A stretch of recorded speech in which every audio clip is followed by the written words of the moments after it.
There is a girl standing in the ashes of a funeral pyre. The sun has not yet risen. The smoke still curls upward, thick and slow, carrying with it the scent of burnt wood, and something older, something that the people gathered around her cannot name, but can feel in their bones. She is naked. She is covered in soot, and clinging to her body, their wings still wet, their eyes barely open, are three creatures that have not existed in over a century. Dragons. Small enough to fit in a woman's hands. Fragile enough, in this moment, to be mistaken for something that will not survive the week. But they will survive. They will grow. And the woman holding them will cross an ocean, burn a city, and sit upon a throne that her ancestors forged from the swords of 1,000 defeated kings before the story is done. That is not where the story of House Targaryen begins. But it is the image that contains the whole of it. Because the Targaryens are not, at their core, a story about power. They are a story about fire, about what fire creates, what fire reveals, and what fire eventually consumes. For nearly 300 years, one family ruled the continent of Westeros. They did not rule it because they were wise, though some of them were. They did not rule it because they were loved, though a few of them earned that. They ruled it because they had dragons. And when the dragons died, the family discovered something terrible about itself. It discovered that without fire, it did not know what it was. This is the entire story of House Targaryen. Every king, every queen, every war and every betrayal, every dragon born and every dragon lost. From the prophetic dream that saved them from annihilation, to the final, quiet moment when the last of their line was escorted away from a throne he never wanted. It is a story that spans thousands of years, and it is a story that always comes back to the same question. What happens to a family that defines itself by something it cannot control? Welcome to the long night. Get comfortable. Settle in, turn the lights down low. This one is going to take a while, and that is the point. And if you have not subscribed yet, it really does help us keep making these long, quiet deep dives into the stories that deserve this kind of attention. Let us get into it. To understand the Targaryens, you have to understand what they lost. And to understand what they lost, you have to understand Valyria. The Valyrian Freehold was not a kingdom.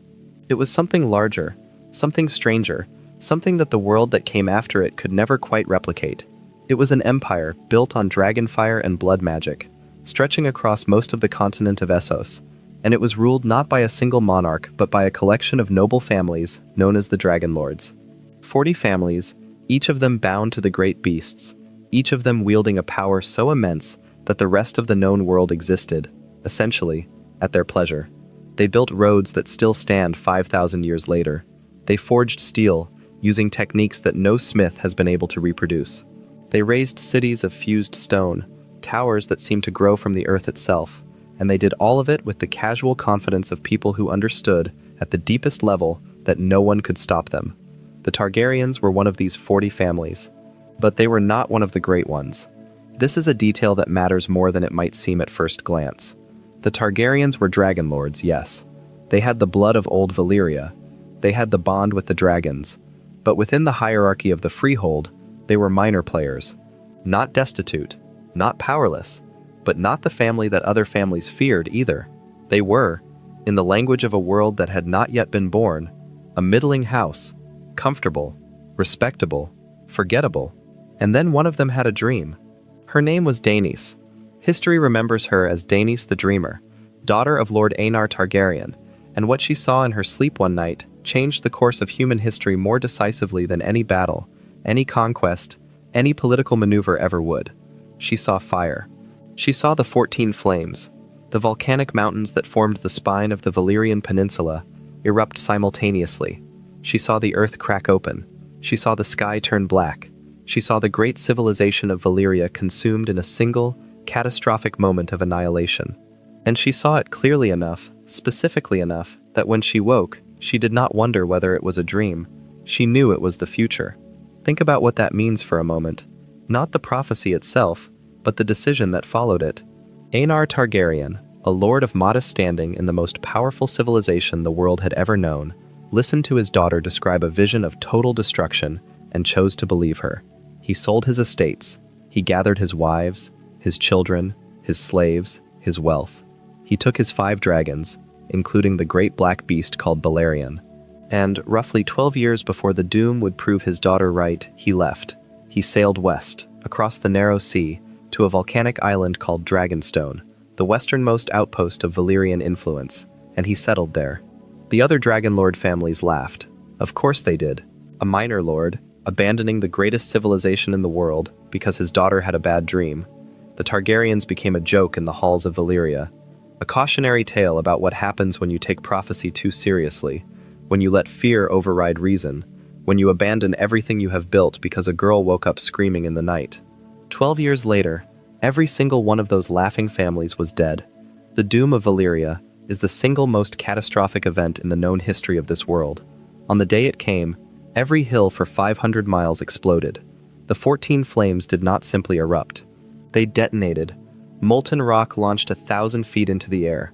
Lakes boiled and turned to acid. The sky filled with ash so thick that it blotted out the sun, not just over Valyria, but across the entire region, casting a darkness that lasted for years. Red clouds rained down dragonglass. The earth itself shattered, and the sea rushed in to fill the gaps, swallowing whole cities, whole civilizations, whole bloodlines in a matter of hours. The Valyrian Peninsula, once the seat of the most advanced civilization in the world, became a smoking, poisonous ruin. The Smoking Sea, they call it now. Sailors who venture too close report that the water still steams. The ruins are said to be haunted. No one goes there. No one can. Every dragonlord family died. Every dragon they controlled perished. Every spell, every technique, every secret of their ancient sorcery was lost. The empire that had stood for 5,000 years ceased to exist in a single day. Except for the Targaryens. Let that sit for a moment. An entire civilization, the most powerful the world had ever known, wiped from existence. And the one family that survived was the one that everyone mocked. The minor house. The forgettable house. The house whose lord believed his daughter when she told him the world was ending. On Dragonstone, the Targaryens watched the sky darken. They felt the tremors, even across the sea. They saw the ash on the wind. And they understood, with a certainty that must have been both vindicating and horrifying, that Daenys had been right. They were the last dragonlords, the last remnant of a world that no longer existed. They had their island, they had their name, and they had their dragons, the only living dragons left in the world. But for more than a century after the Doom, the Targaryens did not do much with any of it. This is the part of the story that most people skip, and it is the part that explains everything that comes after. For over 100 years, the Targaryens sat on Dragonstone and waited. They were not kings. They were not conquerors. They were refugees. Wealthy, dragon-riding refugees, but refugees nonetheless. And during those years, 4 of their 5 original dragons died. Only Balerion survived, the great black beast who had carried them from Valyria, growing ever larger as the decades passed, until his shadow could darken entire towns. 2 new dragons hatched on Dragonstone during this period, Vhagar and Meraxes, smaller than Balerion, younger, but dragons all the same. And then, more than a century after the Doom, a man named Aegon looked west across the narrow sea and made a decision that would reshape the world. Aegon Targaryen was not the first of his family to think about Westeros. The continent had been there, visible on clear days from the heights of Dragonstone, for as long as the Targaryens had lived on the island. But Aegon was the first to decide that thinking about it was not enough. The reasons for his decision are debated by every historian who has ever studied the period, and the truth is that no single explanation captures the whole of it. Ambition, certainly. Aegon was not a man who lacked ambition. But there was something else too. Something that connects back to that first prophetic dream, to the Targaryen capacity for seeing what others could not, or would not. Westeros, in the century before Aegon's arrival, was a continent divided into 7 independent kingdoms, each ruled by its own king, each fighting its own wars, each consumed by its own petty rivalries. The Starks in the north, the Lannisters in the west, the Gardeners in the Reach, the Durandons in the Stormlands, the Arryns in the Vale, the Hoars in the Riverlands and the Iron Islands, the Martells in Dorne, 7 crowns, 7 courts, 7 sets of ambitions grinding against each other in an endless, bloody cycle that had lasted for thousands of years. Aegon saw something different when he looked at that map. He saw one kingdom, one realm, one throne. In the year 2 before the conquest, Aegon Targaryen landed at the mouth of the Blackwater Rush with fewer than 1,600 men. That number is important. 1,600 soldiers to conquer a continent of millions. It was not an army, it was a statement. Because Aegon's real army was not on the ground, his real army was in the sky. He rode Balerion the Black Dread, the largest living dragon in the world, a creature so enormous that his shadow could swallow entire fields. His sister wife Visenya rode Vhagar, his other sister wife Rhaenys rode Meraxes. 3 riders, 3 dragons, and the world would never be the same. The conquest, as it came to be known, lasted approximately 2 years, and what makes it remarkable is not simply that Aegon won, it is how he won. Each victory taught Westeros a different lesson about what it meant to oppose a dragonlord, and each lesson was more terrible than the last. The first major lesson came at Harrenhal. Harrenhal, king of the Iron Islands and the Riverlands, had spent the better part of his reign building the largest castle in Westeros. Harrenhal was a monument to ambition, a fortress so massive that its walls dwarfed everything around it, with towers that seemed to scrape the sky itself. Harren believed that no army could breach those walls, and he was right. No army could. But Aegon did not bring an army to Harrenhal. He brought Balerion. What happened that night has passed into legend, but the reality is starker than any legend. Aegon offered Harren terms. Harren refused, pointing to his walls, to his towers, to the stone that he believed made him untouchable. Aegon said, essentially, that stone does not burn, but the men inside it do. And then he proved it. Balerion's fire was so intense that it melted the stone of Harrenhal's towers, bending them like candle wax, fusing them into the twisted, drooping shapes that still stand centuries later as a monument to what happens when a man bets his life on walls that a dragon can simply fly over. Harren died inside his own creation. His entire line died with him. The second lesson came in the Stormlands, at the battle that history remembers as the Last Storm. Argilac the Arrogant, the Storm King, rode out to meet the Targaryen forces in the field, rather than shelter behind his walls. A massive thunderstorm erupted as the armies assembled, and Argilac, who was the kind of man who took weather as an omen, charged into the Targaryen host. He outnumbered them 2-1. It did not matter. Rhaenys brought Meraxes into the fight, and from above, the dragon tore apart a section of Argilac's army while on the ground. Orys Baratheon, Aegon's rumored bastard half-brother, met Argilac in single combat and killed him. Orys took Argilac's castle, his sigil, his housewords, and his daughter as his wife. House Baratheon was born in that storm, built on the ruins of the house it replaced. But the lesson that defined the conquest, the one that made every other king in Westeros understand exactly what they were facing, was the Field of Fire. This was the only battle in the entire conquest where all 3 Targaryen dragons took to the sky at the same time. The combined armies of Loren Lannister, King of the Rock, and Mern Gardner, King of the Reach, assembled a force of roughly 55,000 men, including 5,000 mounted knights. It was the largest army that had been fielded in Westeros in living memory. They outnumbered Aegon's forces 5-1. Aegon, Visenya, and Rhaenys mounted their dragons, and they set the field on fire. 4,000 men died in the flames. Another 1,000 fell to sword and spear and arrow during the chaos. 10,000 suffered burns. King Mern Gardner died in the blaze, along with his sons, his grandsons, his brothers, his uncles, and every member of his family. House Gardner, which had ruled the Reach for thousands of years, ceased to exist in a single afternoon. Loren Lannister survived and knelt. He was the first king to understand that the choice Aegon was offering was not between fighting and losing, it was between kneeling and dying. But there is one more moment from the conquest that deserves attention, because it reveals something about Aegon that the battles do not. After the Field of Fire, after Harrenhal, after the Last Storm, word of what the dragons could do had spread across the continent. Every remaining king in Westeros knew what was coming, and one of them, Torrhen Stark, the king in the north, made a decision that his descendants would argue about for centuries. Torrhen Stark assembled his army and marched south to meet Aegon. He brought 30,000 Northmen, hardened warriors from the harshest land in Westeros, men who had held the north against every threat for 8,000 years.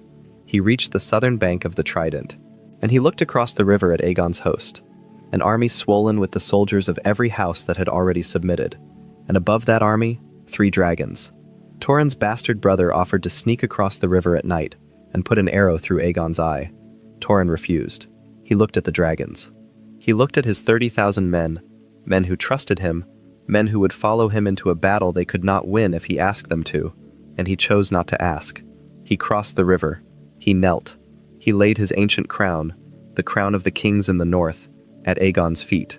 History calls him the king who knelt. And depending on who tells the story, that title is either a badge of shame or a monument to wisdom. Because Torrhen Stark saved 30,000 lives that day, he preserved his house, his lands, his people. He looked at the mathematics of dragonfire and decided that pride was not worth the cost. That is not weakness. That is a very specific kind of courage, the courage to absorb humiliation so that others do not have to absorb fire. Aegon named him Warden of the North, and the Starks emerged from the conquest without losing a single soldier. Every other great house paid in blood, the Starks paid in pride, and they never forgot the debt. The only kingdom that refused to pay any price at all was Dorne. Princess Maria Martell of Dorne, old and blind and implacable, sent Aegon a message when he demanded her submission. She told him, essentially, that Dorne had no kingdom for him to conquer, no great army for him to burn, no castle that could not be abandoned. If he came with his dragons, the Dornish would scatter into the deserts and the mountains and the hidden places that they knew, and he did not. And when the dragons left, they would come back. They would fight with poison and ambush and patience, the weapons of a people who understood that the one thing dragons cannot burn is empty sand. Aegon tried. He sent Rhaenys and Meraxes to Dorne. The campaign was a disaster. The Dornish refused to give battle. They melted away whenever the dragons appeared and struck at supply lines and isolated garrisons whenever the dragons were elsewhere. It was guerrilla warfare against the most powerful military force in the world, and it worked. Eventually, Meraxes was killed by an iron bolt through the eye, fired from the walls of the Hellholt, and Rhaenys died with her dragon. The loss shattered Aegon. He launched a campaign of retribution that history calls the Dragon's Wrath, 2 years of savage punitive raids that accomplished nothing. Dorne remained unconquered, and the Targaryens learned, for the first time, that there were limits to what dragons could do. The conquest ended not with a battle, but with a walk. Aegon marched to Old Town, the oldest and largest city in Westeros, seat of the Faith of the Seven, and the citadel of the Maesters. The High Septon, who had locked himself in the Starry Sept and fasted for 7 days, emerged and anointed Aegon as the rightful king of Westeros. Whether this was an act of genuine spiritual recognition or a pragmatic response to the 3 fire-breathing monsters circling overhead is a question that historians have never satisfactorily answered. It does not matter. Aegon had his crown, he had his kingdom, or rather, he had 6 of the 7 kingdoms. Dorne remained unconquered, unbowed, and unbroken. They would remain that way for nearly 200 years. Aegon built his capital at the site of his first landing, King's Landing.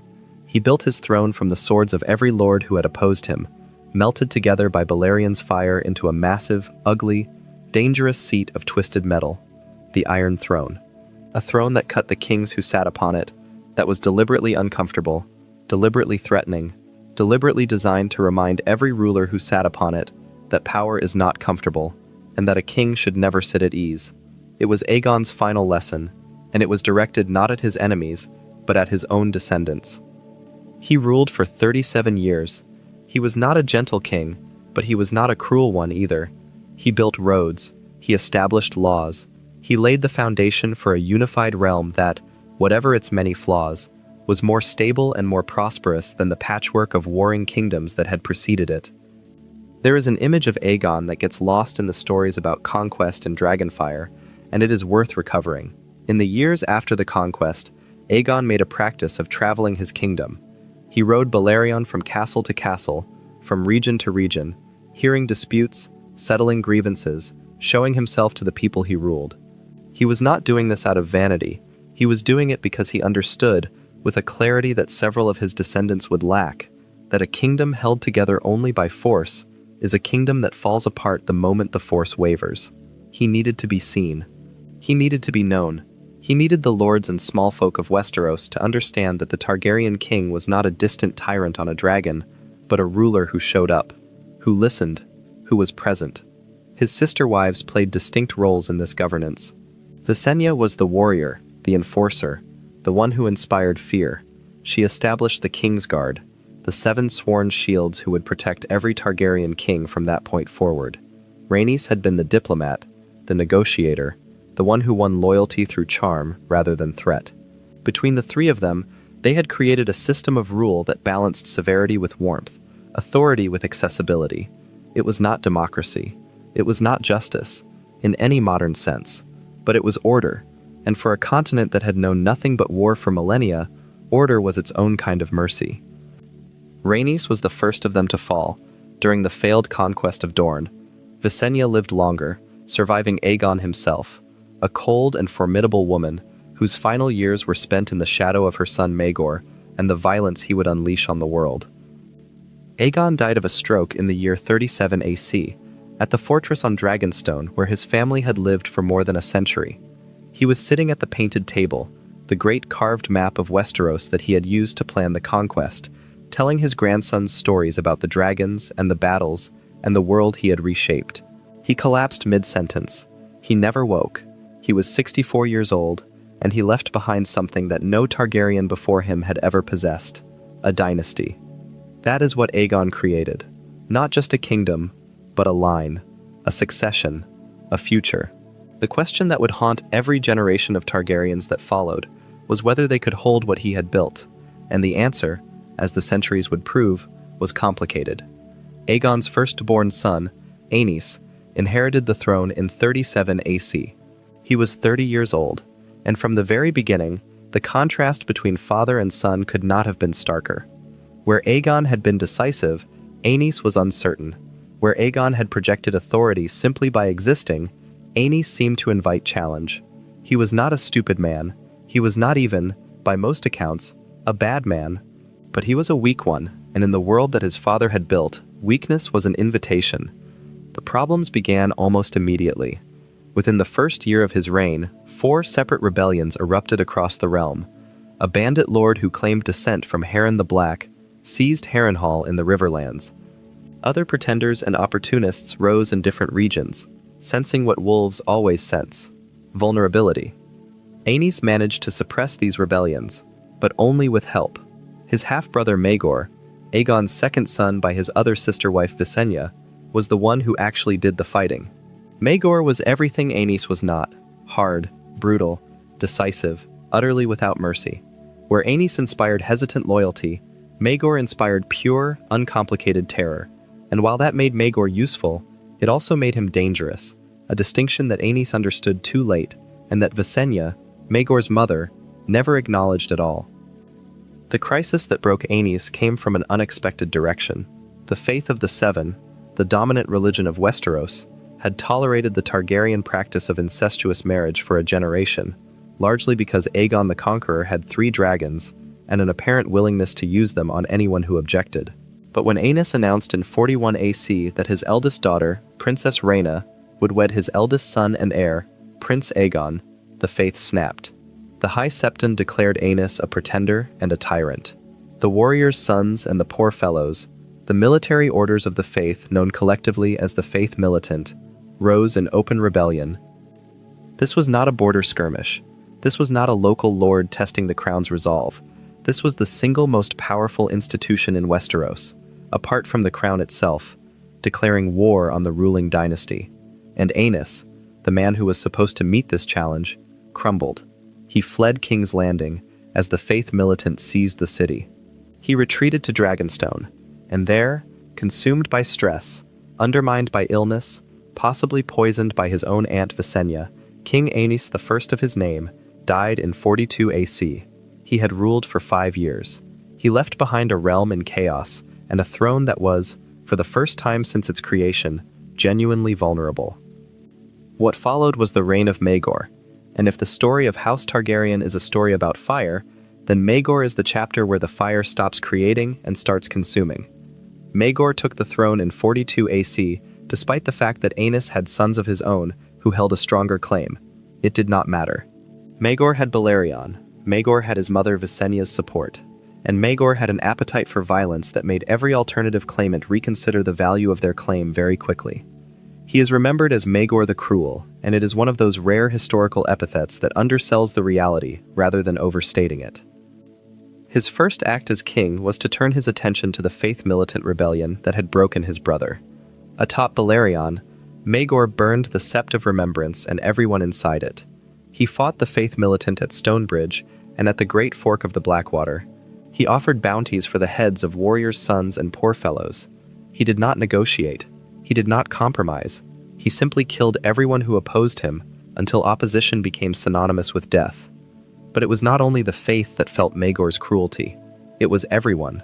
He took 6 wives over the course of his reign: Carys Hightower, Alice Harroway, Tyanna of the Tower, Eleanor Costane, Jane Westerling, and his own niece Rhaena Targaryen, and the fates of most of them were terrible. Alice Harroway and her entire family were murdered on Maegor's orders. Tyanna of the Tower was executed. The 3 who were taken last, Eleanor, Jane, and Rhaena, were known as the Black Brides, and the name tells you everything you need to know about the nature of those marriages. Despite 6 queens, Maegor produced no children, no heirs. It was as though even his own body refused to continue his line. And then there was the Red Keep. Aegon the Conqueror had begun the construction of the great fortress that would serve as the seat of Targaryen power. Maegor completed it, and when the work was done, Maegor threw a 3-day feast for every builder, every mason, every craftsman who had worked on the castle. For 3 days they ate and drank at the king's expense, and on the 4th day, Maegor had every single one of them executed. Every laborer, every artisan, every person who knew the layout of the secret passageways and hidden chambers that Maegor had built into the Red Keep's design. He killed them all so that no one but the king would know the castle's secrets. That is not the behavior of a ruler. That is the behavior of a man who trusts no one, who believes that the only way to protect a secret is to eliminate every person who shares it, who has so thoroughly confused power with paranoia that the two have become indistinguishable. Maegor did not rule the 7 kingdoms. He terrorized them, and by the end, even his own court had had enough. The list of Maegor's atrocities could fill a book on its own, and in a way, it does. The histories record each one with the careful, unflinching detail of scribes who understood that what they were documenting was a kind of precedent. Not a precedent for future policy, but a precedent for understanding what the Iron Throne could do to a person, or what a person could do with the Iron Throne when there was no one willing or able to say no. He fought a trial by 7 against the Faith Militant and won, though he was the last man standing on either side and collapsed unconscious before the victory was declared. He burned the town of Stonebridge and renamed it Bitterbridge, a name it carries to this day, a name that preserves his cruelty in the geography of Westeros itself. He punished any lord who dared to shelter his nephew Jaehaerys, any family that showed sympathy to the exiled heirs of Aenys, any voice that whispered that perhaps the throne did not belong to the man who sat upon it. But in the end, even Maegor's capacity for violence could not outrun the realm's capacity for resistance. In 48 AC, the realm rose against him. Jaehaerys, the 3rd son of Aenys, who had been too young to challenge Maegor when the throne was seized, was a young man now. He rode the dragon Vermithor. He had the support of lords who had spent 6 years living in terror and were ready, at last, for the terror to end. When Jaehaerys raised his banner, the realm responded, not with enthusiasm exactly, with exhaustion, with the grim determination of people who had endured enough and wanted, more than anything, for the killing to stop. Maegor found himself abandoned. His armies melted away, his Kingsguard deserted, his wives, the ones who still lived, fled. He was alone in the Red Keep, the castle he had completed, the castle whose builders he had murdered, the castle whose secret passages he alone knew. And one morning the servants found Maegor dead on the Iron Throne, his wrists slashed open on the blade edges of the chair his father had built, his blood pooling on the stone floor, the Iron Throne doing what it always did, cutting the kings who sat upon it. Whether he was murdered or took his own life is a question that has never been answered. Some say that one of his remaining queens, unable to bear another day of his cruelty, opened his veins while he slept on the throne. Others say that Maegor, seeing his kingdom crumble, his allies vanish, his entire legacy of fear and violence proving as fragile as the lives he had taken, chose to end himself rather than face the judgment of the nephew he had terrorized for years. The Iron Throne was the last thing that touched him either way. The chair built from the swords of defeated enemies, the chair that was never supposed to be comfortable, proved that it was also never supposed to be survived. He ruled for 6 years. He left behind no children, no legacy, and no defenders. He left behind only a lesson. Power without restraint is not power at all. It is just violence with a crown, and violence, unlike power, does not sustain itself. It burns bright and hot and fast, and when it burns out, there is nothing left. Not even ash, just absence. Just the places where people used to be before a cruel man decided they should not be any longer. The man who replaced Maegor on the Iron Throne was everything Maegor was not, and that is not hyperbole. Jaehaerys Targaryen, the first of his name, is widely considered the greatest king in the entire history of Westeros, and when you examine his reign, you understand why. He sat the Iron Throne for 55 years, from 48 AC to 103 AC, the longest reign of any Targaryen monarch, and he transformed the realm from the traumatized, fractured mess that Maegor had left behind into something genuinely prosperous. Jaehaerys was 14 years old when he took the throne. Think about that, a teenager, inheriting a kingdom that had been brutalized by a tyrant, facing a faith-militant uprising that had been going on for nearly a decade, surrounded by lords who had learned under Maegor that the crown was something to be feared rather than respected. The odds against him were enormous, and he met them not with fire, not with violence, but with something far more radical. He met them with competence. His first great achievement was ending the faith-militant uprising through negotiation rather than force. Where Maegor had burned and killed and created martyrs, Jaehaerys talked. He offered amnesty. He offered respect. He convinced the faith to disband its military orders in exchange for a guarantee that the crown would always protect the rights of the faithful and defend the realm from harm. It was a compromise, yes, but it was a compromise that ended a civil war without further bloodshed, and in doing so, it accomplished something that all of Maegor's brutality never could. It actually solved the problem. He chose as his hand a man named Septon Barth, a common-born blacksmith's son who happened to be one of the most brilliant minds in the history of Westeros. It was an appointment that scandalized the nobility, a commoner serving as hand of the king. But Jaehaerys did not care about scandal. He cared about results, and under Barth's guidance, the realm got them.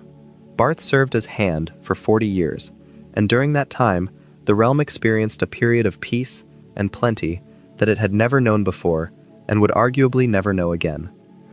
Jaehaerys built roads, a network of highways connecting the major cities of Westeros, making trade easier, travel safer, and the realm more connected. He established a unified code of law, replacing the patchwork of regional customs and noble prerogatives with a single legal framework that applied to every corner of the kingdom. The population of Westeros north of Dorne doubled during his reign. Think about what that means in practical terms. Not just more people, but more food, more trade, more cities, more stability. A realm that was growing because it was at peace.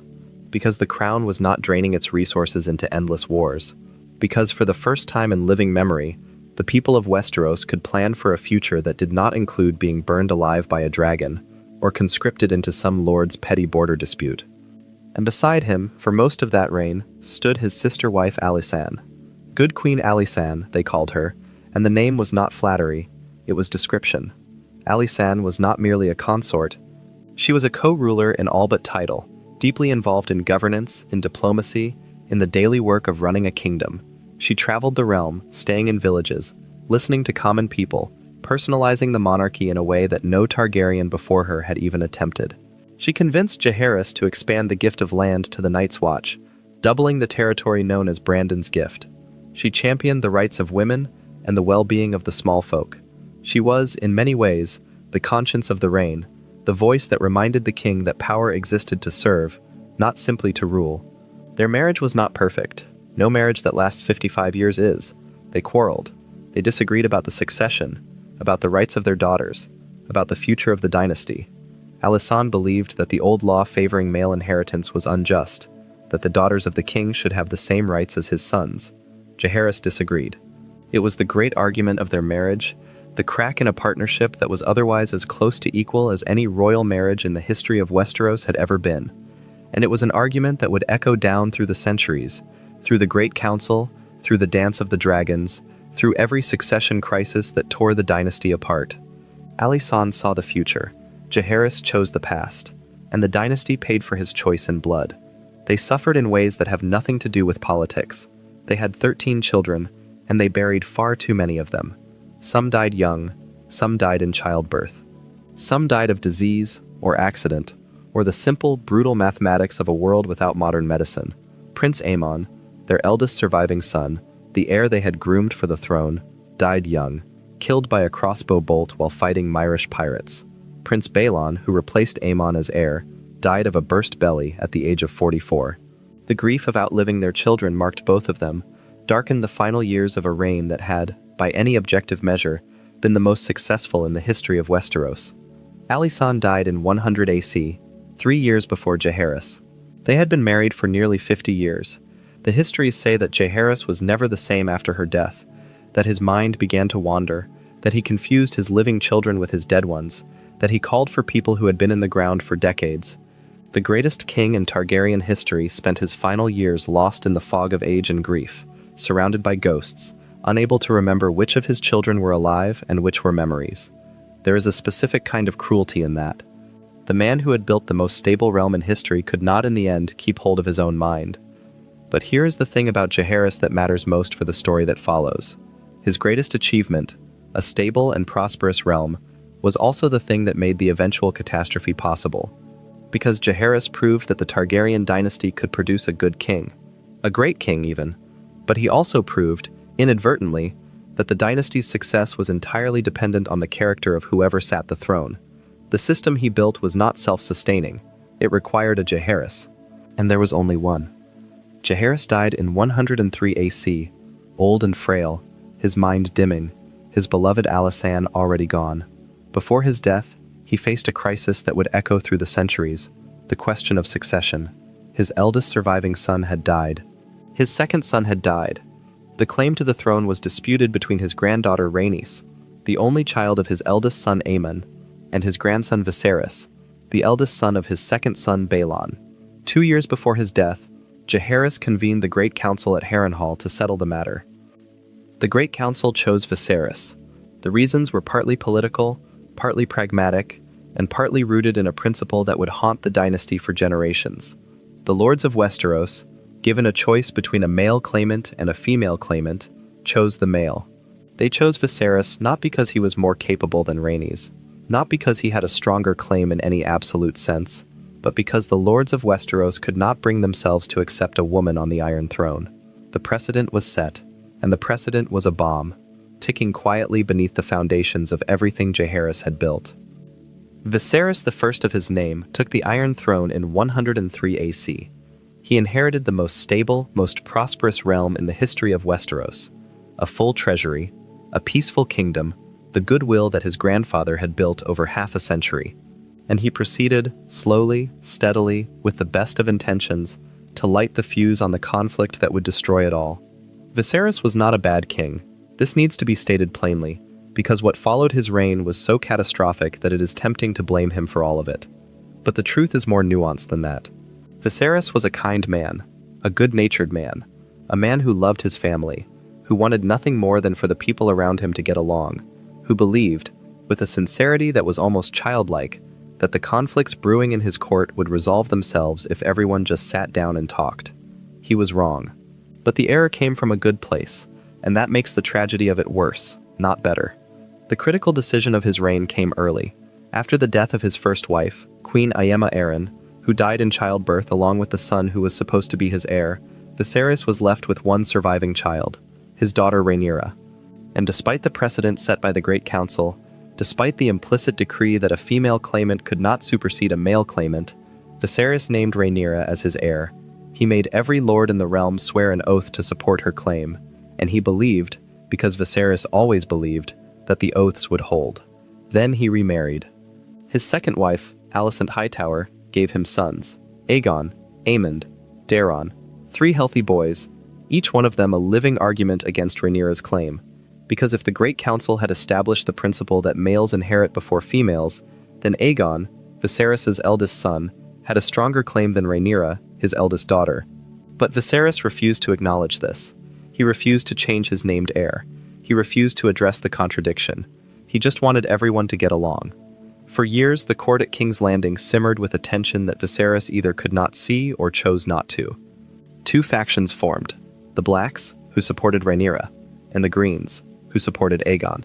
The names came from the colors the 2 sides wore to a tournament, and they stuck because they described something real, a divide, a fracture, 2 visions of the future that could not coexist. The Blacks saw Rhaenyra as the rightful heir, chosen by the king, sworn to by the lords.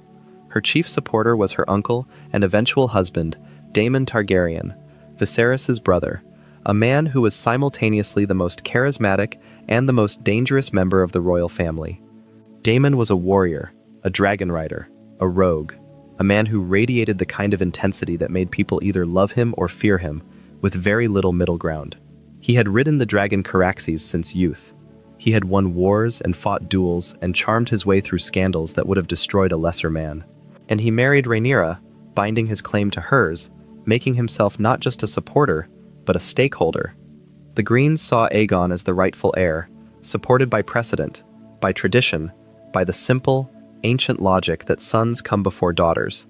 Their leader was Alicent Hightower, the queen, and behind Alicent stood her father, Otto Hightower, a man whose ambition was exceeded only by his patience. The Hightowers had been playing the long game since the moment Alicent married Viserys. Every son she bore was another piece on the board. Every year that passed without Viserys, changing the succession, was another year that the Greens could build their network of alliances. The court polarized, friendships ended, families split. Every appointment, every favor, every whispered conversation in the hallways of the Red Keep became a declaration of loyalty to one side or the other. The Kingsguard divided, the small council divided. The lords of the realm, watching the royal family tear itself apart, began choosing sides, not out of principle, but out of calculation, each one asking the same question. When the old king dies, which faction do I want to have backed? And through all of it, Viserys sat on the Iron Throne, his health declining, his body slowly failing, cutting himself on the swords of the throne as if the chair itself was trying to tell him something, and he insisted that everything was fine, that his children loved each other, that the oaths would hold, that the succession was settled. Viserys spent his entire reign pretending this fracture did not exist, and in 129 AC, when Viserys died, old and broken and still believing that his family would hold together, the fracture broke the kingdom in half. The Dance of the Dragons. Even the name is beautiful, and that beauty is a kind of cruelty, because the thing it describes is the most devastating war in the history of Westeros. It was not a war between houses, it was not a war between kingdoms. It was a war within a single family, fought with the most destructive weapons the world had ever known, and it burned everything it touched. When Viserys died, the Greens moved first. Alicent Hightower and her allies concealed the king's death long enough to crown Aegon II before word could reach Rhaenyra on Dragonstone. By the time Rhaenyra learned that her father was dead, her half-brother was already sitting on the throne that had been promised to her. She was crowned on Dragonstone. 2 monarchs, 2 courts, 2 claims, and the realm, forced to choose, tore itself apart. What followed was 2 years of carnage that dwarfed anything Westeros had ever experienced. Both sides had dragons, both sides were willing to use them, and the result was a war of a kind that the world had never seen and would never see again, because the war itself would destroy the very weapons that made it possible. The horror began almost immediately. When Aegon II's forces killed Rhaenyra's son Lucerys Valerion above Shipbreaker Bay, Aemon Targaryen and his dragon Vhagar swallowing both rider and dragon in a moment of savage violence, Rhaenyra's grief curdled into something darker. Her husband Daemon Targaryen arranged a response. 2 assassins, known to history only as Blood and Cheese, infiltrated the Red Keep through the very tunnels that Maegor the Cruel had killed his builders to keep secret. They found Queen Helaena, wife of Aegon II, with her children, and they told her to choose which of her sons would die. A mother, forced to pick which child the assassins would murder. Helaena chose her youngest. They killed the eldest instead, Prince Jaehaerys, beheaded in front of his mother and his siblings. That is the kind of war the Dance of the Dragons was. Not a war of armies and battlefields, a war of atrocities. A war where the weapons were not just dragons, but cruelty itself, each side escalating in response to the other until the original question of who should sit the throne became almost irrelevant, buried beneath the weight of what both sides were willing to do in pursuit of the answer. The battles, when they came, were apocalyptic. At Rook's Rest, the Greens laid a trap.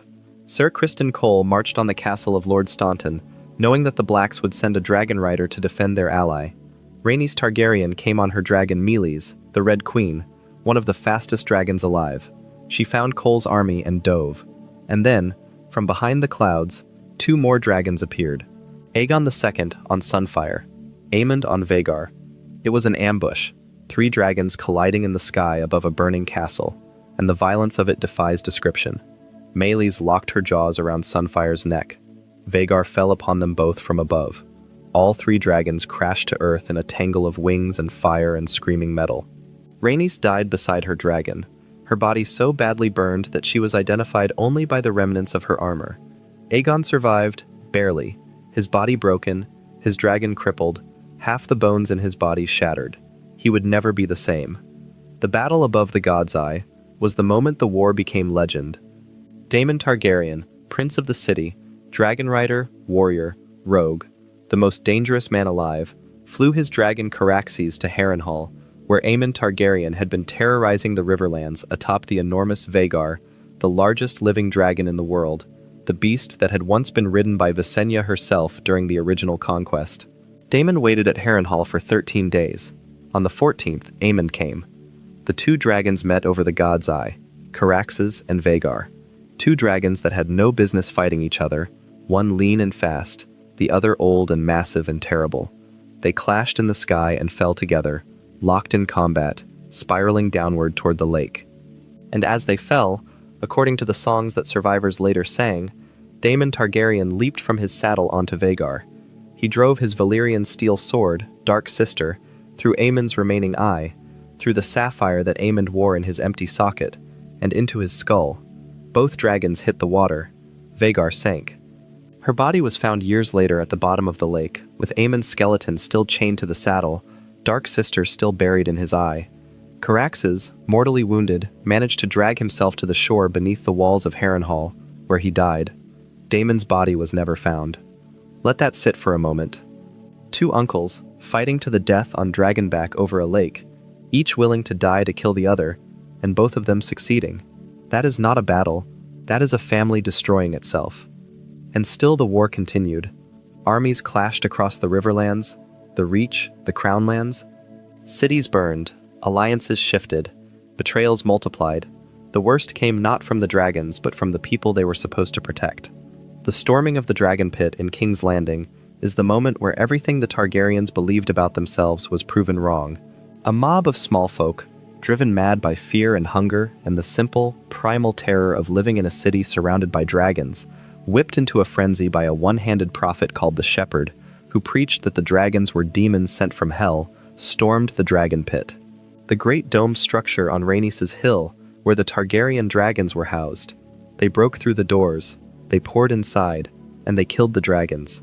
5 dragons died that night: Shrykos, Morgul, Tyraxes, Dreamfire, and Syrax, the dragon of Queen Rhaenyra herself. The mob killed them with axes and hammers and burning pitch, and sheer, overwhelming numbers. Thousands of rioters died, thousands more. The floor of the Dragon Pit was ankle-deep in blood, human and dragon alike. But the dragons died. The creatures that had conquered a continent, that had melted castles and burned armies, and made the Targaryen name synonymous with unchallengeable power, died at the hands of common people armed with nothing but desperation, and the terrible courage that comes from having nothing left to lose. The small folk had proven something that the dragonlords had never wanted to believe, that dragons could die, that the symbol of Targaryen supremacy was not, in the end, invulnerable, that fire is only powerful when the people on the receiving end are afraid, and that fear, like everything else, has a breaking point. Rhaenyra took King's Landing. She sat the Iron Throne. She won, and then she lost. The city turned against her, drained by war, by taxation, by the sheer exhaustion of being a battlefield. She was driven from the capital and eventually captured by Aegon II's forces. And what Aegon did to her is one of the most horrifying moments in the entire Targaryen history. He fed her to his dragon, Sunfire, while her own son, the young Aegon, later to be Aegon III, watched. A mother, consumed by dragonfire, in front of her child. That is not a political execution. That is a statement about what this family had become. But Aegon II did not enjoy his victory for long. He was poisoned shortly after, his body broken from wounds he had suffered throughout the war, his supporters dwindling, his realm in ruins. He died in 131 AC, and the crown passed to Rhaenyra's surviving son, Aegon III, the boy who had watched his mother die. If you are enjoying this, consider subscribing. It really does help keep these deep dives going. The Dance of the Dragons lasted 2 years. In those 2 years, it killed both rival monarchs. It killed virtually every adult Targaryen. It killed most of the dragons, and it broke something in the dynasty that would never fully heal. The Targaryens had proven that they were capable of destroying themselves more thoroughly than any external enemy ever could. And the realm, which had suffered enormously for the ambitions and grievances of a single family, never looked at the dragonlords quite the same way again. Aegon III, the boy who sat the Iron Throne at the war's end, is remembered by history as Aegon the Dragonbane, and the name tells you everything you need to know about his reign and his legacy. The last dragon died during his time on the throne. Not in battle, not in some dramatic conflagration. It simply died. A small, stunted, sickly thing, the final remnant of a species that had once darkened the skies of 2 continents. It died, and no one could hatch another, and the age of dragons was over. Think about what that means for the Targaryens. For 300 years, their power had rested on a foundation of fire. Dragons were not simply weapons. They were the source of the dynasty's legitimacy, the thing that set them apart from every other noble family in Westeros, the ultimate argument ender in any dispute about who had the right to rule. Without dragons, the Targaryens were just another family, a family with a famous name and a big chair, but a family nonetheless. They could be challenged, they could be defeated, they could be replaced. The dragons had made them gods. Without the dragons, they were mortal.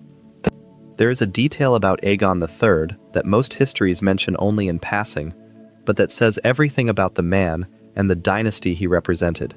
He tried to hatch dragon eggs multiple times. He brought in sorcerers, alchemists, anyone who claimed to possess the knowledge of the old Valyrian ways. He spent money the realm could not afford on experiments that produced nothing. He was desperate for dragons, not because he loved them. This was a man who had watched his mother fed to one, but because he understood what their absence meant. Without dragons, the Targaryens were exposed. Without fire, they were just another family. And Aegon, haunted by the war that had destroyed his childhood, knew better than anyone what happened when the Targaryens were just another family. They destroyed each other. Aegon III ruled until 157 AC, when he died of consumption at the age of 37. He was not a terrible king, but he was not a great one either. He was a man shaped entirely by trauma, a man who had seen too much too young, who carried the weight of the dance on his shoulders for the rest of his life. He had ruled for 26 years, and in all that time, he had never truly escaped the shadow of the war. The boy who watched his mother die never became a man who could forget it. The crown was a burden he carried, not a prize he cherished. The realm he passed on to his sons was smaller, poorer, and more fragile than the one his great-grandfather Jaehaerys had built. And the dynasty he left behind was diminished in ways that would take generations to fully manifest. His eldest son, Daeron, took the throne at 14, Daeron I, the young dragon, and if Aegon III was defined by what he had lost, Daeron was defined by what he wanted to prove. The one kingdom that had eluded the Targaryen conquest from the very beginning was Dorne. Aegon the Conqueror had failed to take it. Every king since had left it alone. Daeron, barely more than a boy, decided that he would be the one to succeed where even the Conqueror had failed. He invaded Dorne. And for a brief, shining moment, he succeeded. He conquered it. He was 14 years old, leading an army across the Boneway and the Prince's Pass, fighting his way through the deserts and the mountains, and he brought an entire kingdom to heel, something that his ancestors with their dragons had never managed. Aegon the Conqueror, with Balerion and Vhagar and Meraxes, had failed to take Dorne. Daeron the young dragon, with nothing but soldiers and audacity, did what Dragonfire could not. He wrote a book about it afterward, a military history of his own campaign, and the book is good. Clear-eyed, honest about the difficulties, free of the kind of self-aggrandizing mythology that usually accompanies the memoirs of conquering kings. The boy could fight, and he could write about fighting, and both skills were extraordinary. But Dorne does not stay conquered. That is the lesson that every invader learns, eventually, about places that define themselves by resistance. The conquest was the easy part. Holding Dorne was the impossible part. The Dornish did what they had always done. They waited for the armies to spread out. They waited for the garrisons to settle in. And then they rose. Everywhere. At once. Guerrilla warfare on a scale that made Daeron's occupation unsustainable. Assassination. Sabotage. Poisoned wells. ambushed patrols. The slow, patient, pitiless work of making an occupying force understand that every day it stays is a day it bleeds. Daeron rode south to quell the rebellion. He walked into a trap beneath a peace banner. He was 18 years old. He had been king for 4 years. He left behind no wife, no children, and a lesson that the Targaryens would learn over and over across the centuries.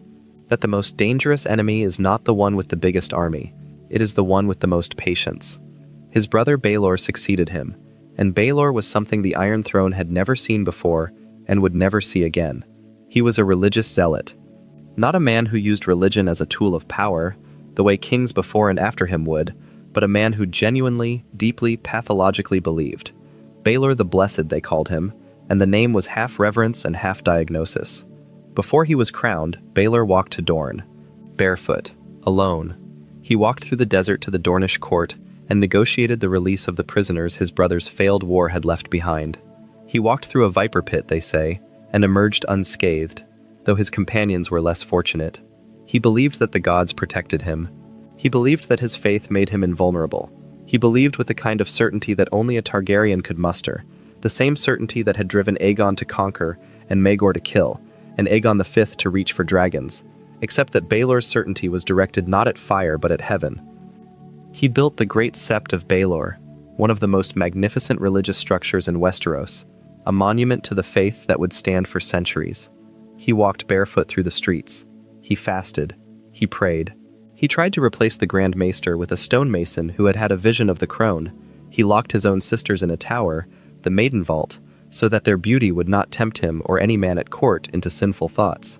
His sisters, it should be noted, had not asked to be locked in a tower. Their beauty was their crime, and their punishment was imprisonment, and the man who imprisoned them believed he was doing them a favor. And then Baelor fasted himself to death. He embarked on a fast so extreme, so prolonged, so utterly divorced from the requirements of the human body, that his organs failed. Whether it was intentional, whether it was madness, whether it was the purest expression of faith the realm had ever seen, depends entirely on who is telling the story. His uncle, who had been running the actual government while Baelor prayed, reportedly watched the king's decline with something that looked like patience rather than grief. Baelor died without children, without heirs, and the crown passed sideways to his uncle Viserys II, who had been hand of the king through multiple reigns and who ruled competently for a single year before dying under circumstances that strongly suggest poison. Think about the trajectory here. In the span of a few decades, the throne had passed from a boy king who watched his mother fed to a dragon, to a young conqueror who died at 18, to a religious zealot who starved himself, to an administrator who was probably poisoned. 4 kings, 4 wildly different men, 4 completely different kinds of failure. The dynasty was not collapsing in a single dramatic moment, the way it had during the dance. It was fraying, thread by thread, reign by reign, each king leaving the realm a little weaker, a little more confused, a little less certain that the Targaryen name meant what it used to mean. And then came Aegon, the Fourth, the unworthy. If Jaehaerys I represents the best that the Targaryen dynasty could produce, Aegon IV represents the worst. He was gluttonous, lecherous, petty, vindictive, and spectacularly incompetent. He gorged himself to the point where his body became a physical monument to excess. He took mistresses by the dozen, fathered bastards across the realm, and treated the crown as a personal toy rather than a responsibility. His reign, which lasted from 172 AC to 184 AC, was a masterclass in how to corrode an institution from the inside. But the single most destructive thing Aegon IV ever did took only a moment. On his deathbed, in 184 AC, he legitimized all of his bastard children. Every single one. With a few words, spoken in the last hours of his life, he gave his bastard sons the Targaryen name, Targaryen blood, and, crucially, a claim to the Targaryen throne. The greatest of these bastards was Daemon, Aegon's son by his cousin Daena the Defiant. Daemon had been born Daemon Waters, but Aegon had acknowledged him, knighted him, and given him the ancestral Valyrian steel sword of House Targaryen, the sword called Blackfire. When Aegon legitimized him on his deathbed, Daemon took the sword's name as his own, Daemon Blackfire. The legitimate heir was Daeron, the second of his name, Daeron the Good. He was, by most accounts, exactly what the realm needed after the catastrophe of his father's reign. Competent, diplomatic, forward-thinking, he achieved through marriage what the young dragon had failed to achieve through war, bringing Dorne peacefully into the realm for the first time, completing the vision that Aegon the Conqueror had begun nearly 2 centuries earlier. The 7 kingdoms were, at last, genuinely 7. But Daemon Blackfyre looked at the throne and saw his own name written on it. He had Targaryen blood. He had the Targaryen sword. He had been legitimized by a king. And he had supporters, lords who whispered that Daeron was not truly Aegon's son, that the queen had cuckolded the king, that the real Targaryen heir was the one who carried the ancestral blade. In 196 AC, Daemon raised his banners and declared himself king. The first Blackfyre rebellion was, in many ways, a continuation of the pattern that the Dance of the Dragons had established. Targaryens fighting Targaryens. Family destroying family. But where the dance had been fought with dragons, the Blackfyre rebellions were fought with something almost as destructive. Legitimacy. The question of who had the right to rule, who had the stronger claim, who was the true heir of Aegon the Conqueror. It was a question that could not be answered definitively, because Aegon the Unworthy had made sure of that. By legitimizing all his bastards, he had created multiple valid claims to the throne, and valid claims, in a world governed by blood and inheritance, are more dangerous than any sword. The decisive battle of the First Blackfyre Rebellion was fought at the Redgrass Field, and it was one of the bloodiest engagements in Westerosi history. Over 10,000 men died. The field earned its name from the blood that soaked the grass. Daemon Blackfyre himself was a warrior of extraordinary skill, a man who fought with the ancestral Targaryen sword, and who, by many accounts, was the greatest swordsman of his generation. He cut through the royalist forces like a man possessed, and for a time it seemed as though the rebellion might succeed, that the bastard might overthrow the legitimate king.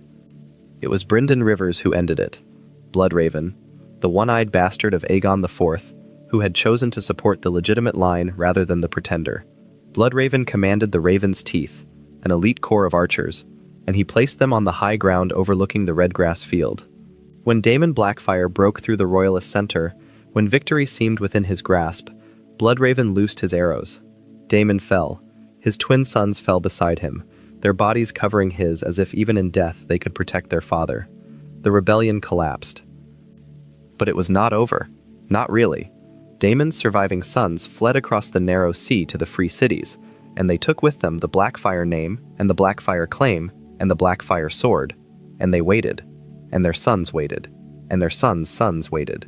The Second Blackfyre Rebellion came in 212 AC, a pathetic affair that barely qualifies as a rebellion, a plot hatched at a tournament that was foiled before it could truly begin. The third came in 219 AC, more serious, backed by foreign mercenaries and exiled lords, but still defeated. The fourth came in the 230s AC. The fifth came in 260 AC, when a pretender named Meleys Blackfyre, called Meleys the Monstrous, was slain in single combat by a young knight named Barristan Selmy on the Stepstones. 5 rebellions, over 60 years, each one smaller than the last, each one more desperate, but each one a reminder that the wound Aegon the Unworthy had inflicted on his deathbed had never truly healed. A few words from a dying king, spoken in spite or indifference or whatever dark impulse drove Aegon IV in his final hours, and the realm bled for 3 generations.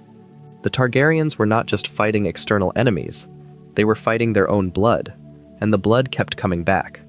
The generations between the Blackfyre rebellions and the final fall of House Targaryen are, in some ways, the quietest stretch of the dynasty's history. But quietness, in the story of the Targaryens, is never the same thing as peace. It is the sound of something building, something accumulating, something waiting. Daeron II, for all his wisdom, had given the realm something it had not possessed in nearly 200 years: Dorne. Through the marriage of his sister Daenerys to Maron Martell, the Prince of Dorne, the last independent kingdom finally joined the Iron Throne, peacefully, without dragonfire, without conquest, through a wedding, the dream that Aegon the Conqueror had pursued with 3 dragons and failed to achieve, Daeron accomplished with a marriage pact. It was, in its quiet way, the greatest diplomatic achievement of the entire Targaryen dynasty. But Daeron died in the Great Spring Sickness of 209 AC, along with his heir Valar and Valar's infant son. The plague swept through Westeros with an indifference that made the Dance of the Dragons look almost personal by comparison. It did not care about bloodlines. It did not care about claims. It killed kings and commoners with the same efficiency, and when it passed, the line of succession was thrown into chaos. Tens of thousands died across the realm. Entire families were wiped out. The infrastructure of governance, the careful system of alliances and loyalties that held the kingdom together, was strained to the breaking point. Aerys I succeeded Daeron. He was bookish, reclusive, more interested in scrolls than swords, and he delegated the actual work of ruling to his hand, Brynden Rivers, known to history as Bloodraven. Bloodraven was himself a legitimized Targaryen bastard, one of the great bastards born of Aegon IV, a man with white skin and red eyes and white hair, an albino who looked like a ghost and moved through the politics of Westeros like one. He had fought at the Redgrass Field against his half-brother Daemon Blackfyre. He had killed Daemon's sons with his own arrows. He had chosen the legitimate line over the bastard line, and the crown rewarded his loyalty with power. Bloodraven ruled the realm with an iron hand and a network of spies so extensive that the small folk whispered he had 1,000 eyes in one. The one referred to the fact that Bloodraven was missing an eye, lost at the Redgrass Field. The 1,000 referred to the fact that nothing happened in Westeros without his knowledge. Every whisper reached him. Every plot was known to him before it began. He was the most effective ruler in Westeros, and he was not even the king. He was the shadow behind the throne, the mind that ran the kingdom while the king read his books. Maegor I followed Aerys. Maegor was a warrior in the old Targaryen mold, stern and competent and carrying the weight of a terrible guilt. In his youth, during a trial by combat at a tournament, Maegor had accidentally killed his own brother Baelor, called Baelor Breakspear, one of the most beloved princes in Targaryen history. The guilt of that accidental blow shaped Maegor for the rest of his life, making him harder, more serious, more aware of the consequences of violence. He ruled competently but without joy, and he died in battle against a rebel lord in 233 AC, his skull split open by a mace, dying the warrior's death that he had always seemed to expect. His death triggered another succession crisis. His eldest surviving son was a maester, bound by oaths to hold no lands and father no children. His second son was widely considered unfit. The great council that was convened to settle the matter produced one of the most unlikely kings in Targaryen history, Aegon V, Aegon the Unlikely. Called Egg in his youth, a nickname that seemed laughable on a king, but that Aegon never fully outgrew, because the boy called Egg was the truest version of him. He was the fourth son of a fourth son, so far down the line of succession that no one, least of all Aegon himself, ever expected him to wear a crown. As a child, he was sent to squire for a hedge knight named Sir Duncan the Tall, a man of no lands, no fortune, and no lineage, a man whose greatest assets were his height, his decency, and an inability to look away from injustice. Together, Egg and Dunk, as history affectionately remembers them, wandered Westeros. They slept in fields, they ate whatever they could find. They attended tournaments and defended the weak, and stumbled into the kind of trouble that only the genuinely good stumble into, because the genuinely good cannot walk past cruelty without stopping. Aegon saw things during those years that no other Targaryen had ever seen. He saw the realm from below. He saw how the small folk lived, how they suffered, how the laws that were supposed to protect them were bent and broken by the lords who were supposed to enforce them. He saw a kingdom built on the backs of people who received nothing from it. And he remembered. When the Great Council chose him as king, it was partly because he was the best available option, and partly because the lords expected him to be malleable. A fourth son, a nobody, a boy who had wandered the countryside with a hedge knight. Surely such a man would be grateful for the throne, and easy to control. They were wrong. Aegon took the crown and immediately began trying to dismantle the very structures that had put it on his head. He pushed through reforms that would have curtailed the power of the nobility. He tried to end the right of lords to hold the first night with the brides of their peasants. He tried to establish protections for the small folk against arbitrary taxation and forced labor. He tried, in essence, to make Westeros a fairer place, not a perfect place, not a modern place, but a place where being born poor did not automatically mean being born powerless. The lords fought him at every turn. They blocked his reforms in council. They undermined his appointees. They whispered that the king was a fool, that he had spent too much time among the common people, that he did not understand how the world worked. And the most devastating blow of all came from his own children. Aegon had arranged political marriages for his sons and daughters, marriages that would have bound the great houses to his cause, that would have given him the allies he needed to push his reforms through. His children refused. One by one, they married for love instead of duty, choosing passion over politics, breaking the alliances their father had carefully built. The irony is excruciating. The king who championed the common people, who believed in fairness and decency and the right of individuals to choose their own path, was destroyed by his own children exercising the very freedoms he believed in. As the years wore on and the frustrations mounted, as his reforms stalled and his alliances crumbled, and the lords of Westeros made it clear that they would sooner see the kingdom burn than see their privileges diminished, Aegon turned to an idea that would consume him and, ultimately, destroy him. He wanted to bring back the dragons. The reasoning was straightforward, in a terrible kind of way. The Targaryens had ruled because they had dragons.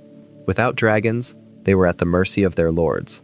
If Aegon could hatch new dragons, he could bypass the nobility entirely, enforce his reforms through the same overwhelming power that his ancestor Aegon the Conqueror had wielded 3 centuries before. It was a plan born of desperation, of idealism curdled by frustration, and it ended at a place called Summerhall. Summerhall was a Targaryen summer palace in the Dornish Marches. In 259 AC, Aegon gathered his family there for what was supposed to be a celebration, the impending birth of his great-grandchild. But Aegon had other plans as well, plans involving dragon eggs and fire and sorcery that no one in Westeros had practiced successfully in over a century. What happened at Summerhall has never been fully explained. The accounts are fragmentary, contradictory, incomplete. The one full account that exists, written by a maester who was present, is so damaged by fire that entire pages are illegible. The irony of that is almost too pointed to bear. The story of the fire, consumed by fire. What is known as this? Aegon brought dragon eggs to Summerhall. He had been collecting them for years, the petrified remnants of creatures that had not existed for over a century. He believed, or hoped, or desperately needed to believe, that the eggs could be hatched, that the dragons could be brought back, that the power his ancestors had wielded, the power that had made them more than just another noble family squabbling over territory, could be restored. He attempted some kind of ritual, some kind of fire magic. The exact nature of what he tried is lost, buried in the burned pages of the maester's account, but whatever it was, it went wrong, catastrophically wrong. A fire broke out, not a normal fire, a conflagration. The kind of fire that does not obey the rules of normal combustion, that moves too fast, burns too hot, consumes too thoroughly. The entire palace was engulfed in minutes. Stone walls cracked from the heat. The screams of the trapped carried for miles. King Aegon V died in the flames. His eldest son, Prince Duncan, died beside him. Duncan had given up his right to the throne years earlier, choosing love over duty, marrying a common woman named Jenny of Oldstones rather than the political match his father had arranged for him. He had already sacrificed everything for what he believed in. And now he died beside his father, in a fire started by a different kind of belief, a different kind of sacrifice. Sir Duncan the Tall, the hedge knight who had walked with Aegon across Westeros when they were both young, when Aegon was just a bald boy called Egg, and Duncan was a knight with no master and no lands, died in the flames as well. The Lord Commander of the Kingsguard, the greatest knight of his age, dying in the fire of his king's final, desperate gamble. They had started their journey together as a boy and his protector. They ended it the same way. And in the midst of that fire, as the palace burned and the king died, a child was born. Princess Rhaella, Aegon's granddaughter, went into labor as the flames consumed Summerhall, while people screamed and ran and died around her, while the ceiling collapsed and the walls cracked and the ancient dream of dragon fire turned into a nightmare of real fire. She gave birth to a boy named Rhaegar. Sit with that for a moment. The same fire that killed a king brought a prince into the world. Creation and destruction, happening simultaneously, bound together so tightly that you cannot separate them. A king who tried to bring back dragons and died in the attempt.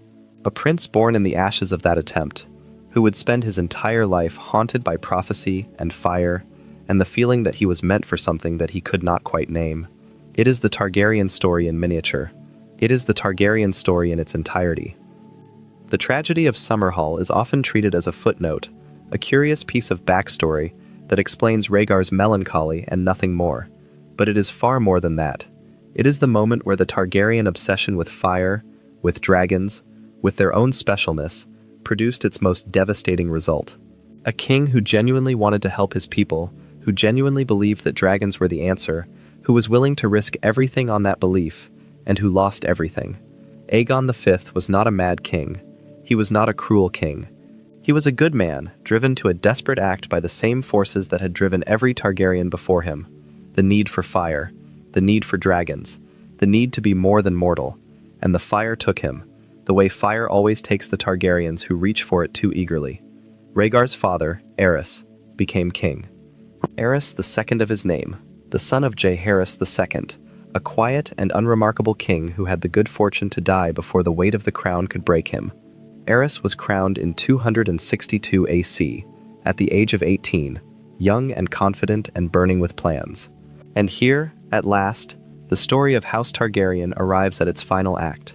The longest act, the darkest, the one that would take everything the dynasty had built across 3 centuries, every road and law and castle and alliance, and set it on fire.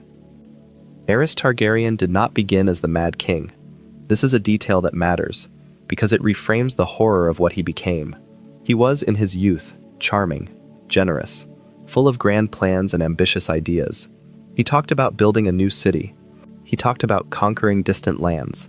He was, by all accounts, not unlike his grandfather Aegon V in temperament, a king who wanted to do great things, who believed that the Targaryen dynasty existed for a purpose beyond simply sitting on a throne and collecting taxes. But something happened to Aerys. Something broke.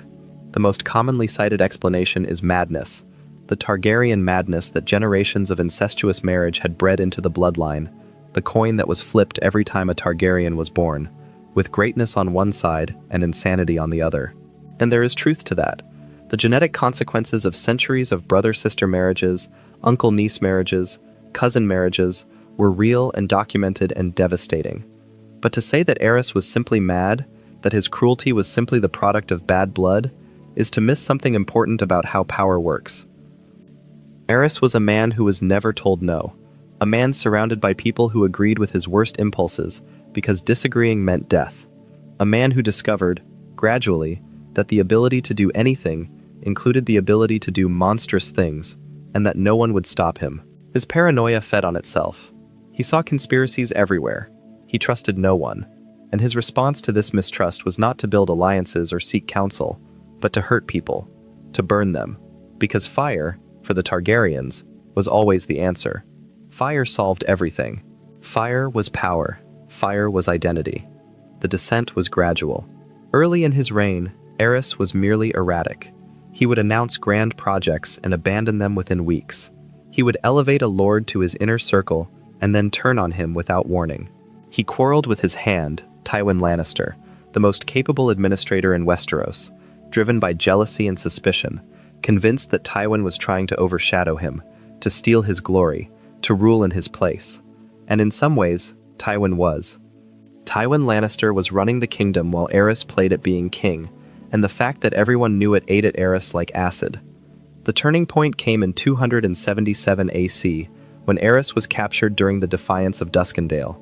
For 6 months, the king was held prisoner by a minor lord named Darklyn, subjected to humiliations and threats, helpless and terrified. When Ser Barristan Selmy rescued him in a daring solo mission, Aerys emerged a changed man. Whatever fragile stability had been holding his mind together shattered during those 6 months. The paranoia that had been a tendency became an obsession. The cruelty that had been occasional became constant. He stopped cutting his hair, he stopped cutting his nails. His fingernails grew so long that they curled, yellow and cracked, like the talons of some decaying bird. He would not allow blades near his person, not even to shave, because he trusted no one enough to let them hold a sharp edge within arm's reach. The king of Westeros, the most powerful man in the known world, was afraid of barbers. He burned people alive. He burned them with wildfire, the alchemical substance that burned with a green flame and could not be extinguished by water, that clung to skin and could not be scraped away, that turned the execution of a human being into a spectacle of prolonged, screaming agony. He burned lords who displeased him. He burned peasants who happened to be nearby. He He burned Brandon Stark and Rickard Stark, a father and son who had come to his court seeking justice, and he turned their executions into a performance, strangling the son while burning the father, making one watch the other die. He burned people for entertainment. The pyromancers, the alchemists who produced the wildfire, became his favorites, replacing the maesters and the lords, and every voice of reason that had once surrounded the throne. And the more he burned, the more he wanted to burn. There is a word for what Aerys became. Not mad, exactly, though madness was part of it. Addicted. He was addicted to fire. To the smell of it, the sound of it, the sight of it consuming flesh. The pyromancers reported that the king became aroused by the burnings, that he would visit Queen Rhaella afterward with a violence that left bruises. The king's guard stood outside the queen's door and listened to her screams and did nothing, because they had sworn to protect the king, not to protect the queen from the king. That is not a small detail. That is the whole story of the Mad King's reign in a single image. The protectors, sworn to defend, standing outside a door, listening to violence and doing nothing, because the system that Aegon the Conqueror had built and Jaehaerys had perfected, and every king since had maintained, did not have a mechanism for dealing with a king who was the greatest threat to his own realm. The king's guard protected the king, but who protected the kingdom from the king? His son Rhaegar was everything Aerys was not. Beautiful, melancholy, intelligent. Born in the ashes of Summerhall, carried into the world by fire, and haunted by it for the rest of his life. Rhaegar was obsessed not with power but with prophecy, with the ancient visions that had saved his family from the Doom of Valyria, with cryptic texts and half-burned scrolls, and the persistent gnawing feeling that the future held something terrible and that the Targaryens had a role to play in preventing it. As a boy, Rhaegar had no interest in fighting. He was bookish, contemplative, the kind of prince who would rather spend his afternoon in the library than the training yard. And then, one day, he read something. The histories do not record what it was. A prophecy, a passage in a book. Something that changed him overnight. He came to the master-at-arms the next morning and asked for a sword. He said, essentially, that he had realized it seemed he must be a warrior. Not wanted. Must. As though the books had shown him a future in which he needed to fight, and he was adjusting his present to match. He became a warrior, an excellent one. He became a jouster, a swordsman, a commander. But there was always something sad about Rhaegar, something distant, as though part of him was always somewhere else, looking at something no one else could see. He played the harp with such beauty that it made hardened knights weep. He would ride out alone into the countryside and sit for hours, playing songs that no one else had ever heard, and the small folk who saw him pass whispered that he was the finest prince they had ever seen, and they were afraid, because he looked like the kind of prince who dies young in a song. Rhaegar was the hope. The realm looked at him and saw the king they wished they had. Every lord, every lady, every peasant who caught a glimpse of the silver-haired prince understood that when Rhaegar took the throne, things would be different. Better. The madness of the father would be corrected by the wisdom of the son. All they had to do was wait for Aerys to die. But Rhaegar did something that shattered everything. In 281 AC, the great tourney at Harrenhal drew every major lord in Westeros. The tournament was the largest and most lavish the realm had seen in years, held beneath the melted towers of Harren's ruined castle, in the shadow of the very walls that Aegon's dragonfire had twisted into shapes that nature never intended. Some whispered that Rhaegar himself had arranged the tourney, that it was meant to be a cover for a meeting of the great lords, a gathering where they could discuss removing Aerys from the throne. If that was true, the plan never came to fruition. Aerys, warned by Varys, attended the tournament himself, his first public appearance in years, his wild eyes and long, cracked fingernails on display for the entire realm. Rhaegar won the jousting competition. He defeated every knight who faced him, including Sir Barristan Selmy, the greatest living swordsman. He was awarded a crown of winter roses, blue as the northern sky, to bestow upon the Queen of Love and Beauty. It was a ceremonial gesture, a romantic tradition. The victor rode past the assembled ladies and placed the crown of flowers in the lap of the woman he considered the most beautiful. Every eye in the arena expected Rhaegar to crown his wife, Elia Martell, the Princess of Dorne, the mother of his children. He rode past Elia, he rode past every lady of the court, and he laid the crown of blue winter roses in the lap of Lyanna Stark, the betrothed of Robert Baratheon, the daughter of Rickard Stark, the Warden of the North. A girl of 16, fierce and wild and beautiful, who looked up at the crown prince of Westeros with an expression that the histories have never been able to agree on. Surprise, fear, recognition. The realm held its breath. The smile died on every face. Brandon Stark, Lyanna's eldest brother, had to be physically restrained. Robert Baratheon's fury was visible from across the tournament ground. The entire careful structure of alliances and loyalties and political balances that held Westeros together trembled because the crown prince had just publicly declared his love for another man's betrothed in front of the entire kingdom. And then Rhaegar and Lyanna disappeared together. What happened between them has been debated for decades, both in the world of the story and in the real world of the audience watching it unfold. The official version, the one that everyone in Westeros believed at the time, was kidnapping. Rhaegar had abducted Lyanna, taken her against her will. The truth, as it was eventually revealed, was more complicated and, in some ways, worse. They went together willingly. They married in secret, in a ceremony in Dorne, with a septon who annulled Rhaegar's marriage to Elia. They loved each other. Or at least they believed they did, and they were so consumed by what they felt, so convinced that their union was part of some greater destiny, some prophetic design that transcended the petty politics of lords and betrothal pacts, that they did not think, or did not care, about what their love would cost. It would cost tens of thousands of lives. It would cost the Targaryen dynasty. It would cost Rhaegar his own life, and Lyanna hers, and their son a childhood and a name, and any chance at a normal existence. That is not love. That is obsession dressed as love. And it is the most Targaryen thing in the entire story. A prince who believed his blood made him special, who believed prophecy justified anything, who believed that the rules that applied to everyone else did not apply to him because he was a dragon, and dragons do not answer to the laws of men. Many believe he was right about the prophecy, that his son was the prince that was promised, that his bloodline helped save the world from the darkness to come. But the cost of that belief was everything Rhaegar had, everything Lyanna had, and everything the Targaryen dynasty had spent 3 centuries building. Lyanna's father, Rickard Stark, rode to King's Landing to demand his daughter's return. Her brother Brandon went with him. King Aerys had them both killed. He burned Rickard alive in his armor, while Brandon strangled himself trying to reach a sword to save his father. Then Aerys demanded the heads of Robert Baratheon and Eddard Stark from Jon Arryn, the Lord of the Eyrie, who was fostering both young men. Jon Arryn looked at the demand. He looked at the 2 boys in his care, and he raised his banners in rebellion. Robert's rebellion, as it came to be called, lasted close to a year, and it remade the world. The war drew in every great house in Westeros. The Starks, the Baratheons, the Arryns, and the Tullys formed the rebel alliance. The Tyrells and the Martells fought for the crown. The Lannisters, characteristically, waited. Robert Baratheon fought like a man possessed. Not for politics. Not for principle. For love. Or what he believed was love. He believed that Lyanna Stark had been taken from him, that the woman he was meant to marry had been stolen by a silver-haired prince, and the rage of that belief drove him through battle after battle with a ferocity that became legendary.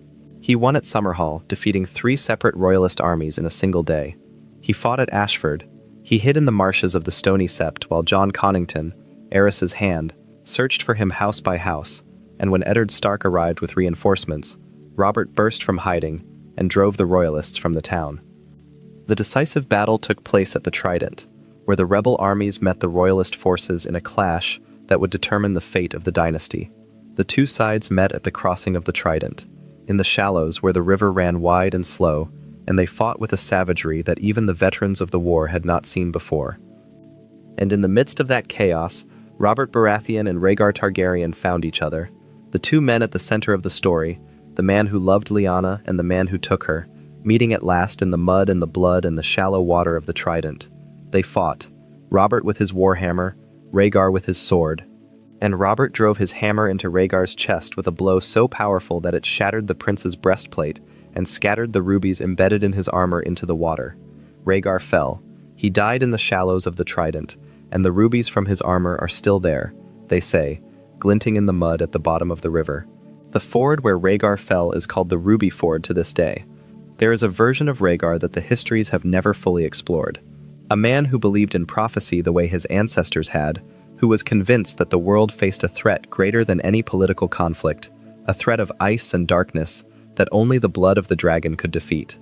He believed that his children, or a child yet to be born, would be the hero of an ancient prophecy. He believed it so deeply that he abandoned his wife, his children, and his duty to pursue it. And in doing so, he started a war that killed tens of thousands and ended his family's dynasty. The Targaryen gift for prophecy, the Targaryen curse for acting on it. With Rhaegar dead, the war was effectively over. The royalist army shattered. The remaining Targaryen loyalists began calculating the cost of continued resistance and finding the numbers unfavorable. And Tywin Lannister, the richest and most calculating lord in Westeros, who had sat out most of the conflict in his golden castle at Casterly Rock, watching the war unfold with the patience of a man who understood that the best time to pick a side is when the outcome is already decided, appeared at the gates of King's Landing with an army of 12,000 men and a message for the king. He was here to help. Grand Maester Pycelle convinced Aerys to open the gates. Tywin was a former hand of the king, a man who had served the crown for 20 years. He could be trusted. But Varys, the spy master, the eunuch who dealt in whispers and saw through lies the way ordinary men see through glass, warned Aerys not to trust Lannister. Aerys, in one of the last decisions of his life, chose to listen to Pycelle. The Lannister army poured through the gates and sacked the city. Not defended it. Sacked it. Tywin had come not as an ally but as a predator, and his soldiers fell on King's Landing with the methodical brutality of men who know that the only way to prove loyalty to a new king is to demonstrate absolute ruthlessness toward the old one. The city burned, the streets ran red, and in the heart of the chaos, Tywin sent his most savage knight, Gregor Clegane, the mountain that rides, to the nursery of the Red Keep. Rhaegar's wife, Elia Martell, was there with her children. Rhaenys, a girl of 3, Aegon, a boy barely past infancy. The mountain killed them. He killed the infant Aegon by smashing his head against the wall. He killed Elia, after raping her, with the baby's blood still on his hands. He wrapped the children's bodies in Lannister crimson and laid them at the foot of the Iron Throne, a gift for Robert Baratheon, a proof of loyalty, a guarantee that no Targaryen claimant would survive to challenge the new dynasty. Ned Stark arrived at the Red Keep to find the bodies. He found Jaime Lannister sitting on the Iron Throne, with his king's blood on his sword, and he found the wrapped bodies of 2 children, murdered to secure a political outcome. The disgust Ned felt in that moment shaped the rest of his life. It shaped his friendship with Robert, which never fully recovered.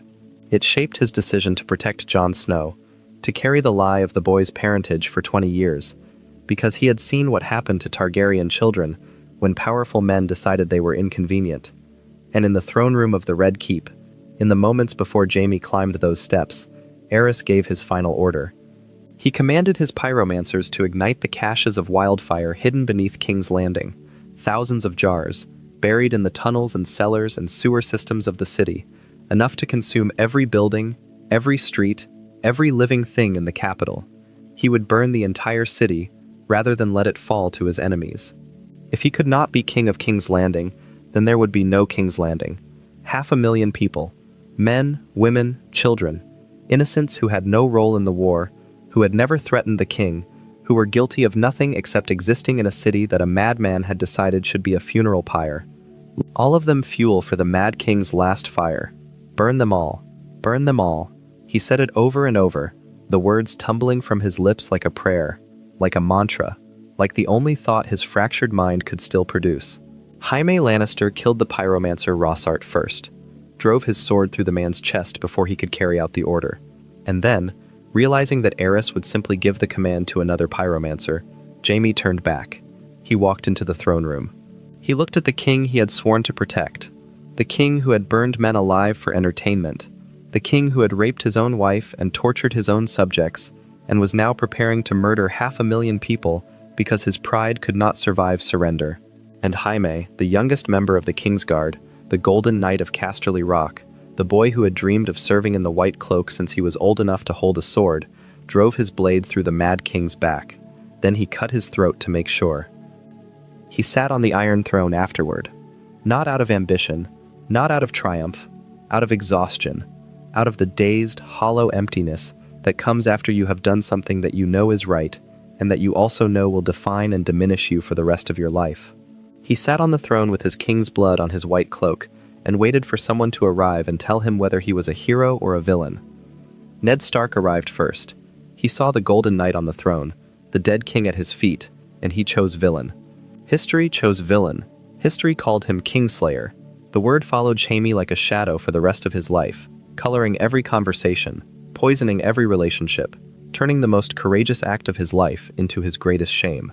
But the 500,000 people who woke up the next morning alive and unburned owed their lives to a 17-year-old boy who decided that some oaths are less important than some lives, that some vows must be broken so that the thing the vows were meant to protect can survive, that a knight who kills a king is sometimes more honorable than a knight who watches a city burn. The Targaryen dynasty ended that day. 283 years after Aegon the Conqueror had landed at the Blackwater with his dragons and his small army, the family he founded was driven from the throne by a man with a warhammer and a grudge. Robert Baratheon took the Iron Throne. Aerys's remaining children, the young Viserys and the newborn Daenerys, were smuggled across the narrow sea to Essos before Robert's forces could find them. The Red Keep, the Iron Throne, the crown that Aegon the Conqueror had forged from conquest and dragonfire, all of it passed to a new dynasty. House Targaryen, which had ruled Westeros for 283 years, was finished. Except it was not. Not quite.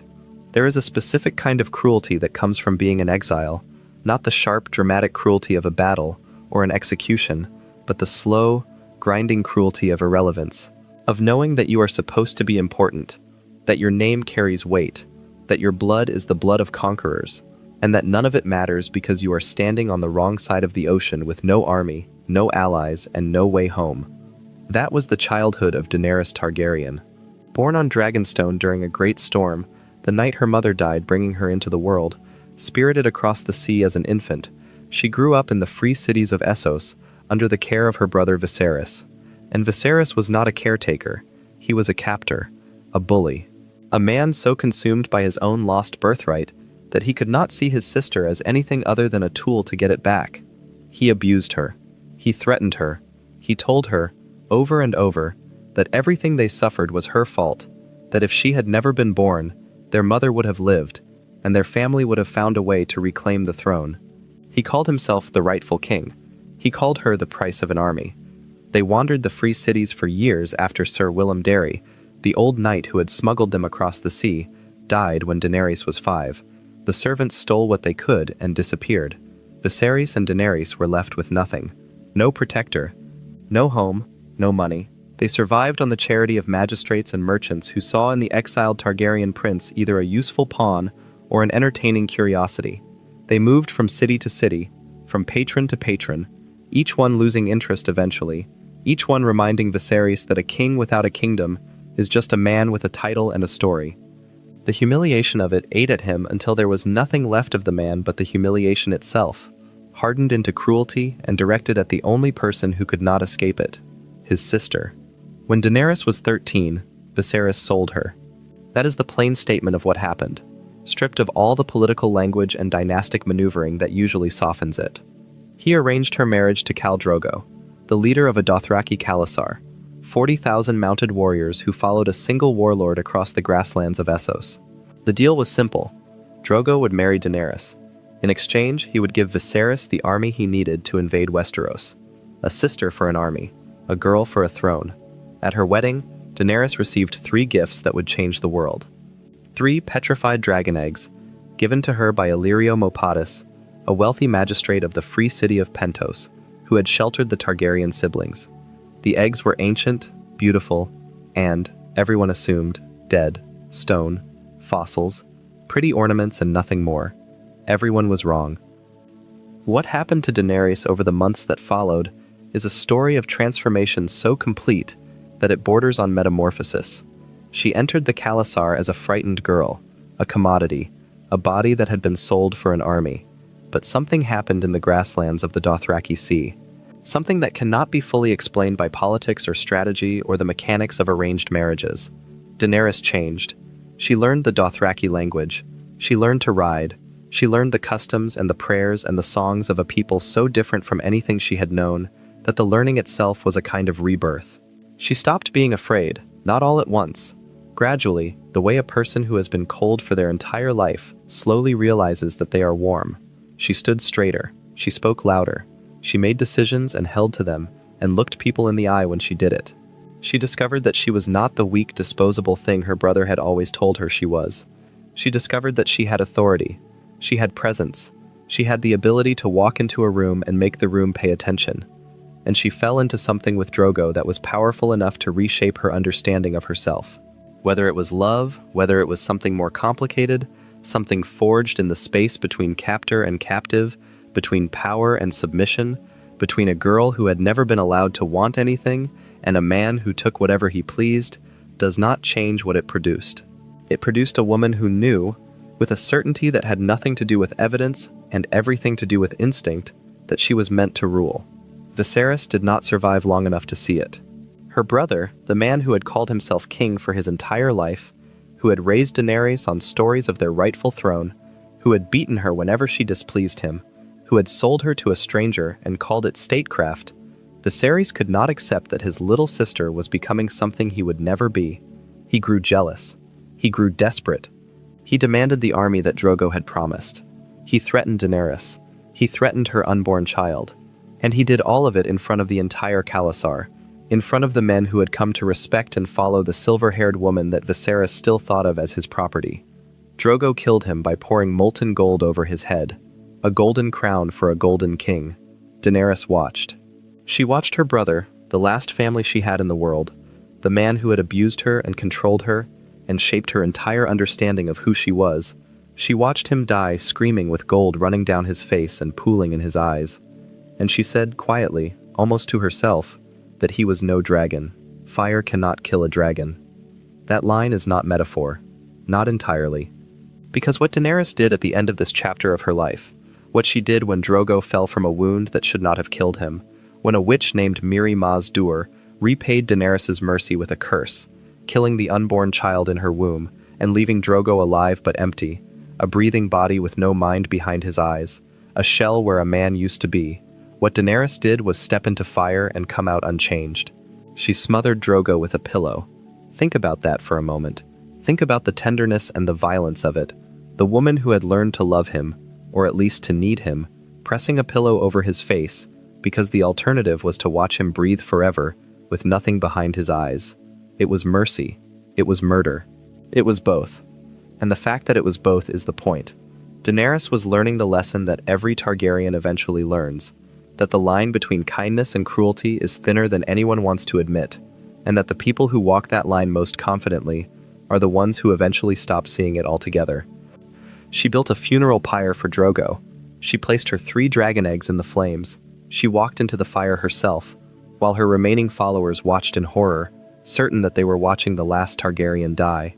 And when the flames burned down, when the sun rose and the smoke cleared, she was still there, naked, covered in soot, unburned, and on her shoulders, around her arms, clinging to her body, 3 living dragons. The first dragons the world had seen in over a century, small, fragile, newborn, but alive. The Targaryen words are fire and blood, and in that moment, standing in the ashes of a funeral pyre with 3 impossible creatures drawing their first breaths against her skin, Daenerys Targaryen embodied those words more completely than any member of her family had in generations. She had nothing, no army, no kingdom, no home, but she had dragons. And in the story of House Targaryen, dragons change everything. What followed was a journey across Essos that lasted years and covered thousands of miles. Daenerys led her small, starving Khalasar through the Red Waste, a desert that killed the weak and tested the strong. She arrived in the great city of Qarth, where she was welcomed and manipulated and threatened in equal measure. She sailed to Slaver's Bay, the chain of cities built on the buying and selling of human beings, and she broke them, city by city. Astapor, Yunkai, Meereen. She freed the slaves. She killed the masters. She did it with fire and with dragons and with a moral certainty that was, depending on your perspective, either the most admirable or the most dangerous thing about her. In Astapor, she did something that revealed the full scope of what she had become. The city was ruled by slavers who called themselves the Good Masters, a title so divorced from reality that it functions as a kind of moral obscenity. They traded in human beings. They bred and trained the unsullied, slave soldiers taken as infants, castrated, beaten, starved, and conditioned into perfect instruments of obedience. The training was designed to destroy every trace of individual will, every instinct toward self-preservation, every capacity for independent thought. The unsullied were not soldiers. They were products, manufactured suffering in the shape of men. Daenerys negotiated a purchase. 8,000 unsullied, plus the boys still in training, plus their translator, a young woman named Missandei who would become one of the most important people in Daenerys' life. The price was one of her dragons, Drogon, her largest, her most magnificent, the one named for the man she had loved. The good masters could not believe their luck. A dragon, the weapon that had built the Targaryen dynasty, offered in exchange for soldiers. They agreed instantly. The exchange was conducted in the great plaza of Astapor. Daenerys handed over Drogon's chain. The slaver, Krasny's Mo Naklaz, handed over the whip that commanded the unsullied. And then Daenerys, in High Valyrian, a language the slavers had assumed she did not speak because they had been insulting her in it for days, gave her first command. She told the unsullied to kill the good masters. She told Drogon to burn. The word she used was Dracarys, the Valyrian word for dragonfire. And Drogon, who had never been anyone's property, who was not a commodity to be traded, who was a dragon and therefore belonged to no one, burned Krasny's Mo Naklaz alive. The unsullied turned on their former masters. The slavers died in the plaza, in the streets, in their own homes. Daenerys had never intended to give up her dragon. The entire negotiation had been a performance, a trap, a display of the same strategic brilliance that Aegon the Conqueror had used 3 centuries earlier, repackaged in the body of a teenage girl who had been sold into marriage barely 2 years before. And when it was done, when the slavers were dead and the city was hers, she turned to the 8,000 soldiers she had just purchased and told them they were free, that they could leave, that they could go wherever they wanted, that the choice was theirs. They stayed, all of them, every single one. She did the same in Yunkai, the next city along the coast. The slavers there were called the Wise Masters, another title that mocks itself. Daenerys took the city through a combination of military force and subterfuge, sending her lieutenants through the sewers to open the gates from within, while her army attacked the walls. The slaves of Yunkai poured out of the city when it fell, thousands of them, reaching for Daenerys, calling her Mhysa, mother. The word spread, Mysa, the breaker of chains, the mother of dragons, the woman who freed slaves and burned slavers, and rode the sky on a creature that should not exist. In Meereen, the largest and most powerful of the slaver cities, she faced her greatest challenge. The great masters, forewarned by the fall of Astapor and Yunkai, had prepared for her. They nailed 163 slave children to mile markers along the road to their city, each child with an arm pointing toward Meereen, a grotesque act of psychological warfare designed to break Daenerys' spirit before she reached the walls. Daenerys passed every one of those markers. She looked at every child, and when she took the city, she crucified 163 great masters along the same road, one for one. Justice, she called it. But the look in her eyes when she gave the order suggested something more complicated than justice. She conquered Meereen, and then she faced something far more difficult than conquest. She tried to rule, and ruling, it turned out, was harder than burning. The slavers fought back, not on the battlefield, where Daenerys had proven she could not be beaten, but in the shadows. The economy, built entirely on the slave trade, collapsed without the trade to sustain it. Merchants fled, markets closed. The people Daenerys had freed found themselves free, in a city where freedom meant starvation, because the only economy they had ever known was the economy of human bondage, and without it, there was nothing. No jobs, no infrastructure, no plan.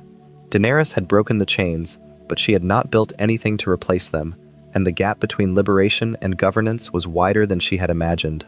Insurgents called the Sons of the Harpy murdered her soldiers in the streets. Masked men in golden masks, emerging from alleyways and market stalls, killing unsullied and freedmen and anyone who served the Dragon Queen, then vanishing back into the population. The insurgency was funded by the former masters, by the slavers of Yunkai and Astapor and Volantis, by every powerful interest that Daenerys had threatened by existing. They could not defeat her army, they could not kill her dragons, but they could bleed her, slowly, one soldier at a time, one night at a time, one anonymous act of violence after another, until the city Daenerys had conquered felt less like a kingdom and more like a trap.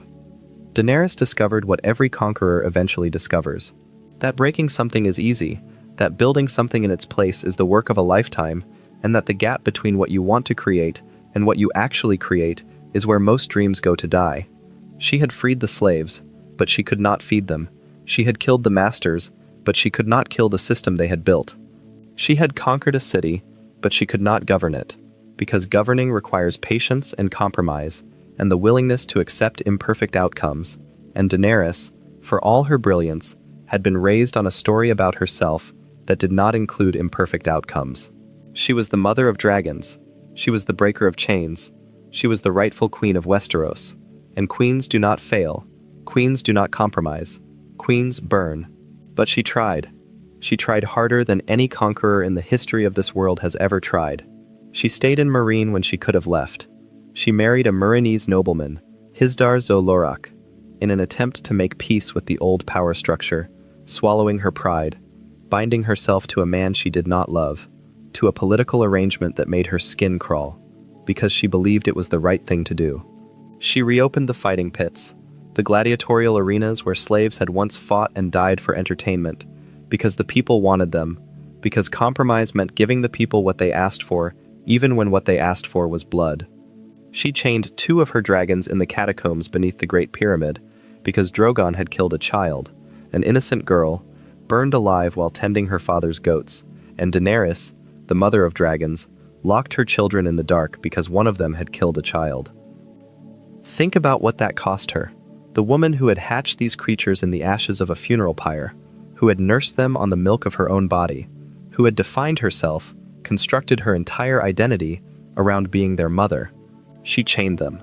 She listened to them scream in the darkness beneath the pyramid, and she did not go to them, because a little girl was dead, and the dragon who killed her could not be trusted, and a queen who cannot control her own weapons is not a queen but a liability. Drogon, the largest, the wildest, the one she could not bring herself to chain, flew away. He ranged free across the countryside, growing larger, growing wilder, killing livestock, terrifying villages, becoming the thing that people whispered about in the night. And Daenerys sat on her throne in the Great Pyramid and tried to be a ruler while her greatest source of power circled the horizon, free and dangerous and entirely beyond her control. And then, in the Great Pit of Daznac, as the fighting raged in the arena and the crowd roared and blood spattered the sand, the Sons of the Harpy attacked.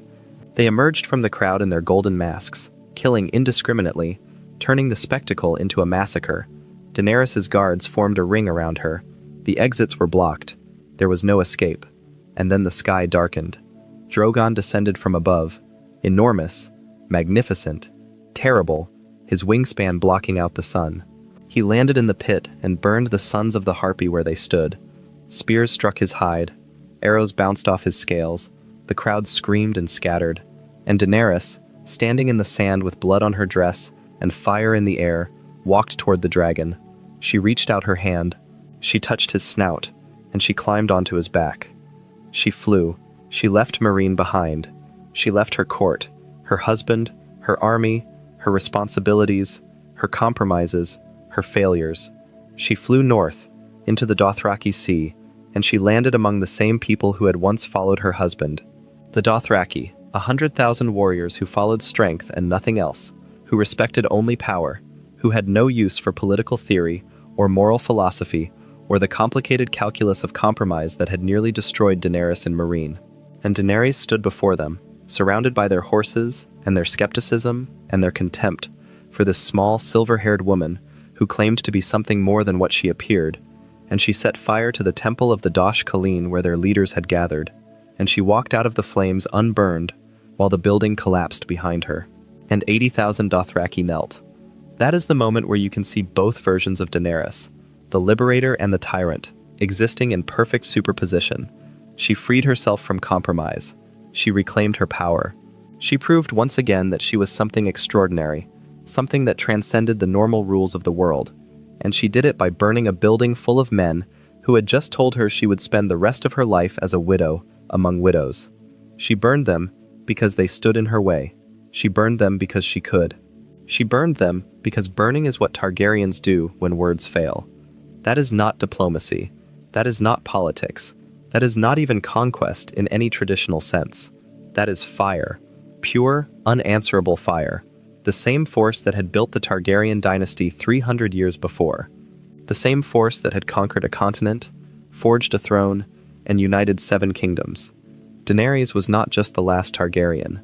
She was the most Targaryen, the most like Aegon the Conqueror, the most willing to use fire not as a last resort, but as a first argument. The most convinced that fire solved everything, that fire was justice, that fire was truth, that anyone who would not kneel before fire deserved to be consumed by it. After reclaiming the Dothraki, Daenerys returned to Meereen to find her city under siege by the slavers of Yunkai and Astapor and Volantis. She mounted Drogon and burned the slavers' fleet. She flew over the bay, her 2 other dragons breaking free of their chains beneath the pyramid and joining her in the sky, 3 dragons together for the first time in years, wheeling above the harbor, burning the ships that had come to destroy her. The slavers had brought the largest fleet in Essos to crush the Dragon Queen. The Dragon Queen burned it in minutes. She looked down at the destruction with an expression that was not satisfaction, exactly, but something harder. Recognition. This was what she was for. This was what dragons were for. Not politics, not compromise, not the slow, painful, soul-crushing work of trying to rule Meereen through negotiation and marriage pacts and reopened fighting pits. This. Fire. The answer to every question, if you were willing to accept the cost. And that is exactly what made her dangerous. If you are enjoying the story so far, subscribing to the channel is the best way to support this kind of content. She sailed for Westeros with the largest army the world had ever seen. Dothraki, unsullied. Second sons. 3 dragons, each one now large enough to swallow a horse whole, each one a living embodiment of the power that had built and defined and ultimately destroyed her family across 3 centuries. She had allies, the Tyrells, the Martells, the Greyjoys, or at least a faction of them. She had advisors, Tyrion Lannister, Varys, Missandei, Grey Worm. She had everything that every exiled pretender in history has ever dreamed of having. An army, a fleet, a cause, and the power to enforce it. She landed on Dragonstone, the island where her family had lived for centuries before the conquest, the island where she had been born, during a storm so fierce that the fleet anchored in the harbor was destroyed. She climbed the steps of the ancient fortress. She walked the halls her ancestors had walked. She touched the walls of the castle where Aegon the Conqueror had planned his invasion, where the painted table still stood, carved in the shape of Westeros, the same table where Aegon had sat when he decided to conquer a continent. And Daenerys sat in the same chair. And she looked at the same map, and the circle closed. The war for Westeros did not go the way she planned. Her allies fell one by one. The Tyrells were destroyed by Cersei Lannister. The Martells were intercepted and killed at sea by Euron Greyjoy. Her Unsullied were trapped at Casterly Rock in a strategic feint that left them far from where they were needed. Daenerys had arrived in Westeros with the most powerful military force the continent had ever seen, and within weeks, she was losing. It was at this point that she made a decision that echoed down through the centuries of Targaryen history. She mounted Drogon and flew to the Reach, where the Lannister army was marching back to King's Landing with the spoils of war. She attacked them on the road, with Drogon raining fire from above and the Dothraki charging from the flanks, and she annihilated them. The first time in over a century that dragonfire had been used in battle on Westerosi soil, and it was devastating. Men burned alive in their armor. Wagons exploded. The Lannister line dissolved in minutes. Jaime Lannister himself charged at Daenerys with a lance, a knight trying to end a war with a single thrust, and he was knocked into the river, sinking beneath the weight of his own armor, while dragonfire roared above him. Daenerys won the battle, but the way she won it raised questions. She demanded that the surviving Lannister soldiers bend the knee or die. Most knelt. 2 did not. Randyll Tarly and his son Dickon. They stood before her, proud and defiant, and they refused. Daenerys burned them alive. Dracarys, the word that had bought her an army in Astapor, the word that had freed slaves and killed slavers, the same word, used now to execute prisoners of war who would not kneel. The advisors around her shifted uncomfortably. Tyrion Lannister, her hand, who had believed in her vision of a better world, watched the Tarlys burn and said nothing, but you could see it in his face, the first crack in his faith, the first moment where the woman he followed and the woman he feared became difficult to tell apart. What happened next is the part of the story that divides people, that angers some and devastates others, that has been debated endlessly since the moment it aired. And it is, whether you agree with how it was executed or not, the logical conclusion of everything the Targaryen story has been about from the very beginning. Daenerys fought for the living against the army of the dead. This is not metaphor. The threat from beyond the wall, the Night King and his army of the dead, the existential crisis that every generation of Targaryens had felt in their bones without quite being able to name it, arrived. And Daenerys, who had no obligation to fight it, who could have stayed in the south and let the north burn, chose to march her army north and stand against the darkness. She did it partly for Jon Snow, the man she had come to love, the king in the north who had bent the knee to her in exchange for her help. She did it partly because it was the right thing to do, and Daenerys, despite everything, despite the crucifixions and the burnings and the steady erosion of her mercy, still believed in doing the right thing. And she did it partly because Rhaegar's prophecy, the prophecy that had consumed her brother's life and led to the war that destroyed her family, was about this. About the long night, about the darkness that was coming, about the need for fire to stand against ice. The Battle of Winterfell was the longest, darkest, most desperate fight in the history of Westeros. The dead came in waves, tens of thousands of corpses, animated by magic, by hatred, by the cold will of the Night King. Daenerys flew Drogon through the darkness, raining fire on the dead, and the dead kept coming. Her other dragon, Rhaegal, flew beside her, ridden by Jon Snow, who had discovered only days before that he was a Targaryen, that the blood of the dragon ran in his veins, that the woman he loved was his aunt. She lost a dragon, not in this battle, but before it, beyond the wall. Viserion, her gentlest dragon, the one named for her cruel brother, in an act of forgiveness that said everything about who Daenerys was at her best. Viserion was killed by the Night King and raised from the dead, turned into an ice dragon, ridden by the enemy, used against the living.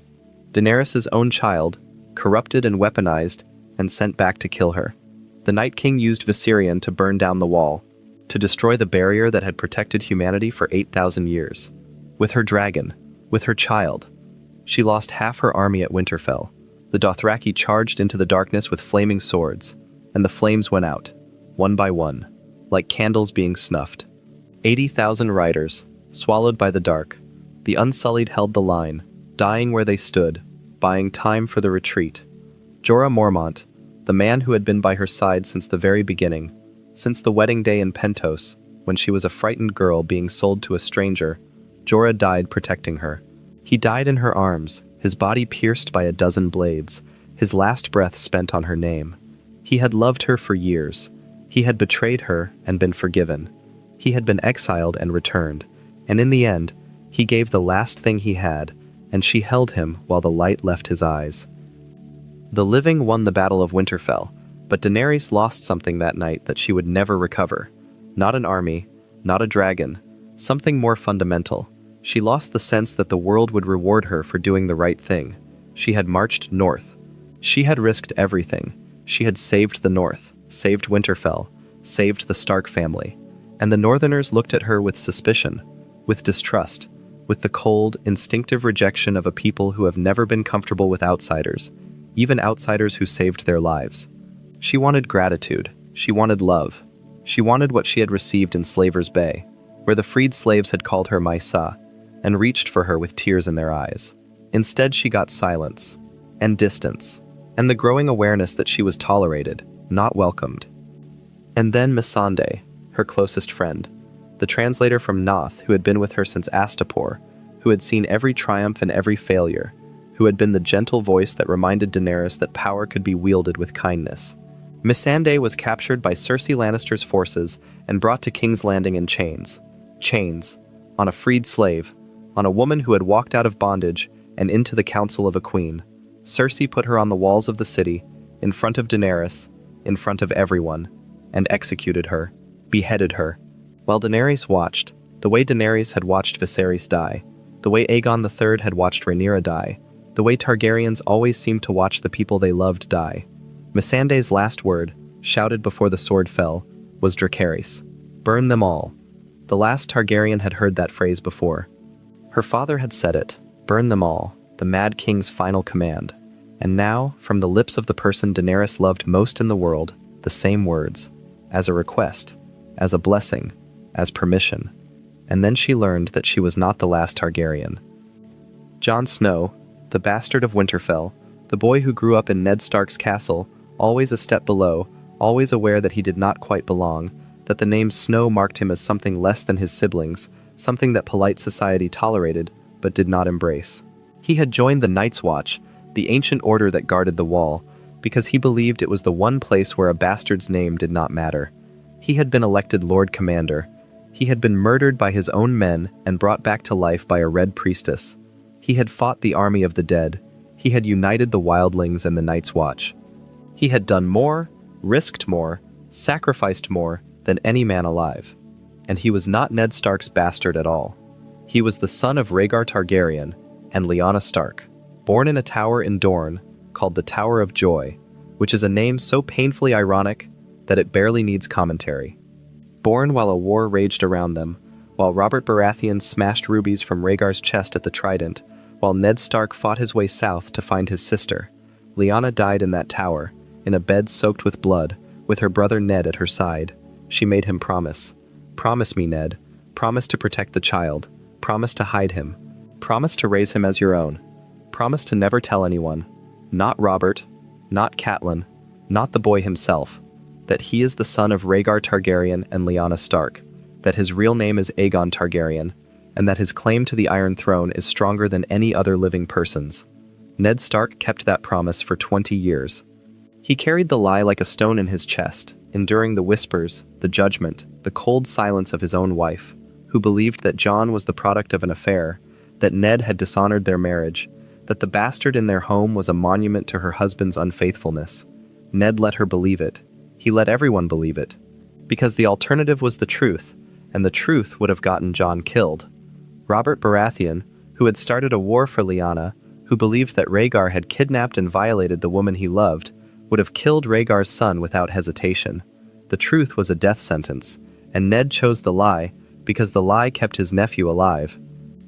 Jon learned the truth at Winterfell, told by his brother Bran, confirmed by Samwell Tarly. His father was not his father. His name was not his name. The identity he had built his entire life around, the bastard of Winterfell, the man who took the black, the Lord Commander who expected nothing and asked for nothing, was a fiction.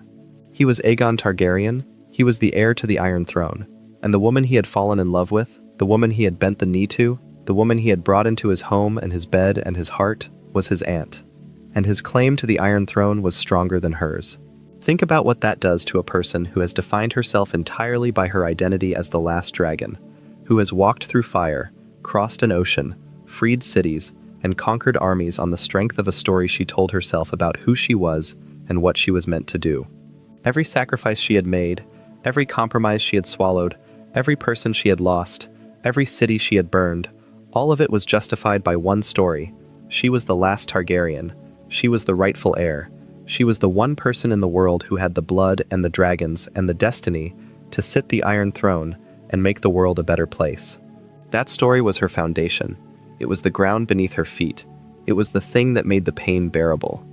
And Jon Snow, by existing, by being who he was, took the ground out from under her. She was not the last. She was not the rightful heir. She was not even the most legitimate claimant.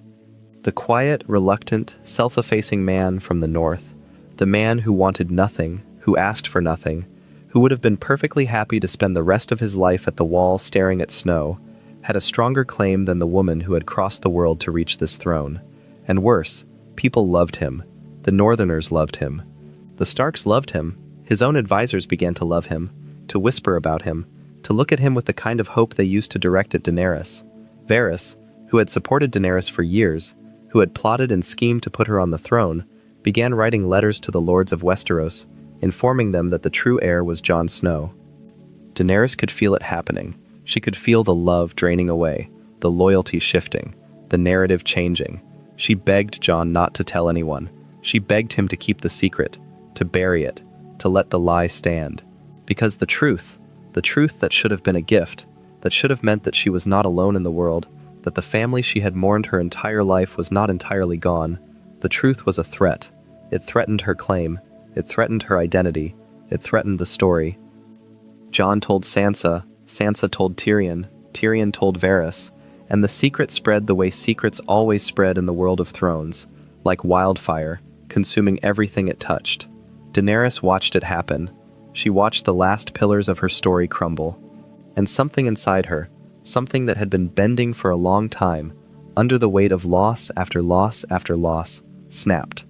There is a line about the Targaryens that has been quoted so many times that it has become almost a cliché, but it is worth stating here because it has never been more relevant than it is at this point in the story. Every time a Targaryen is born, the gods flip a coin. On one side, greatness. On the other, madness. Jaehaerys the Conciliator, Maegor the Cruel, Aegon the Conqueror, Aerys the Mad. The coin spins, the coin lands, and the realm holds its breath. But the metaphor of the coin flip is too simple. It suggests randomness. It suggests that greatness and madness are separate states, that a Targaryen is one or the other, that the coin lands on one side and stays there. The truth that the story of Daenerys reveals is darker than that. Greatness and madness are not opposite sides of a coin. They are the same side, viewed from different angles. The certainty that allows a Targaryen to conquer a continent is the same certainty that allows a Targaryen to burn a city. The vision that allows a Targaryen to see a better world is the same vision that blinds a Targaryen to the cost of building it. The fire that hatches a dragon is the same fire that kills a child. It is not two things. It is one thing, and the only difference between a great Targaryen and a mad one is whether the world happens to need what they are offering at the moment they offer it. Daenerys was both. She was the liberator of Slaver's Bay and the destroyer of King's Landing. She was the breaker of chains and the burner of innocence. She was the best of her family and the worst of it, simultaneously, in the same body, with the same eyes, and the same heart, and the same fire. And the tragedy of her, the real tragedy, is not that she went mad. It is that she never did. She was the same person at the end that she was at the beginning. The girl who walked into a funeral pyre. The woman who burned a city. The fire did not change. The world around it did. Daenerys Targaryen stood on the back of her dragon above King's Landing. Below her, a city of 500,000 people. A city that her ancestors had built, that her family had ruled for 3 centuries, that her father had tried to burn and been killed for trying. The Lannister forces had surrendered. The Golden Company, the mercenary army Cersei had hired, was routed. The Scorpions, the great crossbows designed to kill dragons, were destroyed. The bells were ringing, the bells of every tower and gate in the city, ringing the surrender, ringing the end of the war, ringing the beginning of Daenerys' reign. She had won. It was over. All she had to do was land. All she had to do was accept the surrender, take the throne, and become the queen she had spent her entire life believing she was meant to be. All she had to do was show mercy. She looked at the Red Keep, the castle where her father had burned men alive. The castle where Jaime Lannister had driven a sword through her father's back. The castle where Rhaegar's children had been murdered, their skulls crushed, their bodies wrapped in Lannister crimson, and laid at the feet of the man who stole her family's throne. She looked at the city that had not risen in her defense, the city that had not welcomed her, the city that had done nothing to help her, nothing to stop Cersei, nothing to avenge her family, the city that Missandei had died in chains outside of, the city where her father's wildfire still sat in caches beneath the streets, waiting for the spark that Jaime Lannister had prevented 20 years ago. The bells were ringing. The city had surrendered. The war was over. She had won. And she burned it all anyway. She burned King's Landing. Street by street, block by block, Drogon swept low over the rooftops, and his fire fell like rain, and the buildings exploded, and the people ran, and there was nowhere to run, because fire was everywhere, because the dragon was everywhere, because the sky itself had turned to flame. She burned the taverns where soldiers had drunk their last cups of wine. She burned the homes where children hid beneath their beds, and mothers clutched their infants, and old men sat in chairs and waited for the end because they were too old to run and too wise to believe that running would help. She burned the Red Keep, the castle Maegor the Cruel had built and killed for, the castle where the Iron Throne sat, the castle where 17 generations of Targaryen kings had ruled and schemed and loved and died. She burned it until the walls cracked and the towers fell, and the great hall where the Iron Throne stood was open to the sky. Hundreds of thousands of people died. The exact number will never be known. The fires burned for days. The smoke was visible from the shores of Dragonstone, from the fields of the Riverlands, from the hilltops of the Vale. The greatest city in Westeros, the city Aegon the Conqueror had built as a monument to unity, was reduced to ash and bone and the hollow shells of buildings that would take decades to rebuild. She burned them the way Aegon had burned the Field of Fire, the way Maegor had burned the Sept of Remembrance, the way Aerys had wanted to burn the city before Jaime Lannister stopped him. The Mad King had given the order. His daughter carried it out. The thing that Jaime Lannister had killed a king to prevent, the thing that he had been called Kingslayer for preventing, the thing that haunted him for the rest of his life. It happened anyway. A generation later. From the sky instead of from beneath the ground. Wildfire versus Dragonfire. But the result was the same city, the same screams, the same choice between the crown and the people. The only difference was that this time, nobody stopped it. And that is the Targaryen story. That is the whole of it. Not a story about good kings and bad kings, though it has both. Not a story about dragons, though dragons are everywhere. It is a story about fire, about what fire does, about what it means to build your identity, your dynasty, your entire understanding of yourself on a force that does not distinguish between creation and destruction. Fire forges a throne. Fire burns a city. Fire hatches a dragon. Fire consumes a mother while her son watches. It is the same fire. It does not care what it is being used for. It simply burns. The Targaryens, from first to last, believed that they were special, that the fire obeyed them, that the dragons chose them, that the blood of old Valyria made them something more than human, something closer to the gods, something that ordinary rules and ordinary consequences did not apply to. And for a long time it seemed like they were right. Aegon conquered a continent. Jaehaerys built a golden age. Daenerys walked through flames and emerged with dragons on her shoulders. The evidence supported the belief. The fire seemed to obey. But fire does not obey. Fire does not serve. Fire does not distinguish between the worthy and the unworthy, the just and the unjust, the king and the commoner. Maegor used fire, and it made him a monster. Aerys used fire, and it drove him mad. Daenerys used fire, and it consumed her, not physically, but in every other way. By the time she stood on the ashes of King's Landing and declared that she would liberate the entire world, she was not the girl who had stood in the ashes of a funeral pyre with 3 newborn dragons. She was something else, something that the fire had made. Daenerys stood in the ruins of the throne room after the burning. The ceiling was gone, collapsed or burned away, and snow drifted down through the open air, settling on the rubble, on the ash, on the twisted remains of the Iron Throne. She stood there, in the place where her family had ruled for 3 centuries, and she looked at what she had done, and she was not horrified. She was exalted. She believed with every fiber of her being that what she had done was right, that the people of King's Landing had been complicit, that Cersei had used them as human shields, that the old world, the world of tyrants and slavers and corruption, needed to be burned away so that a new world could be built in its place. She believed that she was not destroying, she was liberating. She spoke to Jon Snow in the ruins. She told him about the world she would build, a good world, a world where no one would be oppressed, where no child would live in fear, where the wheel of power that had crushed the common people for millennia would be broken forever. She believed it. That is the terrible thing. She was not lying. She was not performing. She genuinely believed that burning 500,000 people was the first step in saving millions more. She had the same look in her eyes that Aegon the Conqueror must have had when he looked at his map and saw one kingdom where there were 7. The same certainty. The same conviction that what she was doing was not just justified, but necessary. The same blindness to the cost. Jon Snow, Aegon Targaryen, the man who never wanted a throne and never asked for a name, kissed her. He held her close, and he put a knife through her heart. He did not do it with rage. He did not do it with satisfaction. He did it with tears running down his face and his hands shaking and his whole body telling him that what he was doing was wrong, even as his mind told him it was the only thing left to do. He held her while she died, the way she had held Drogo, the way she had held Jorah, the way Targaryens always seemed to hold the people they were losing, close and tight and too late.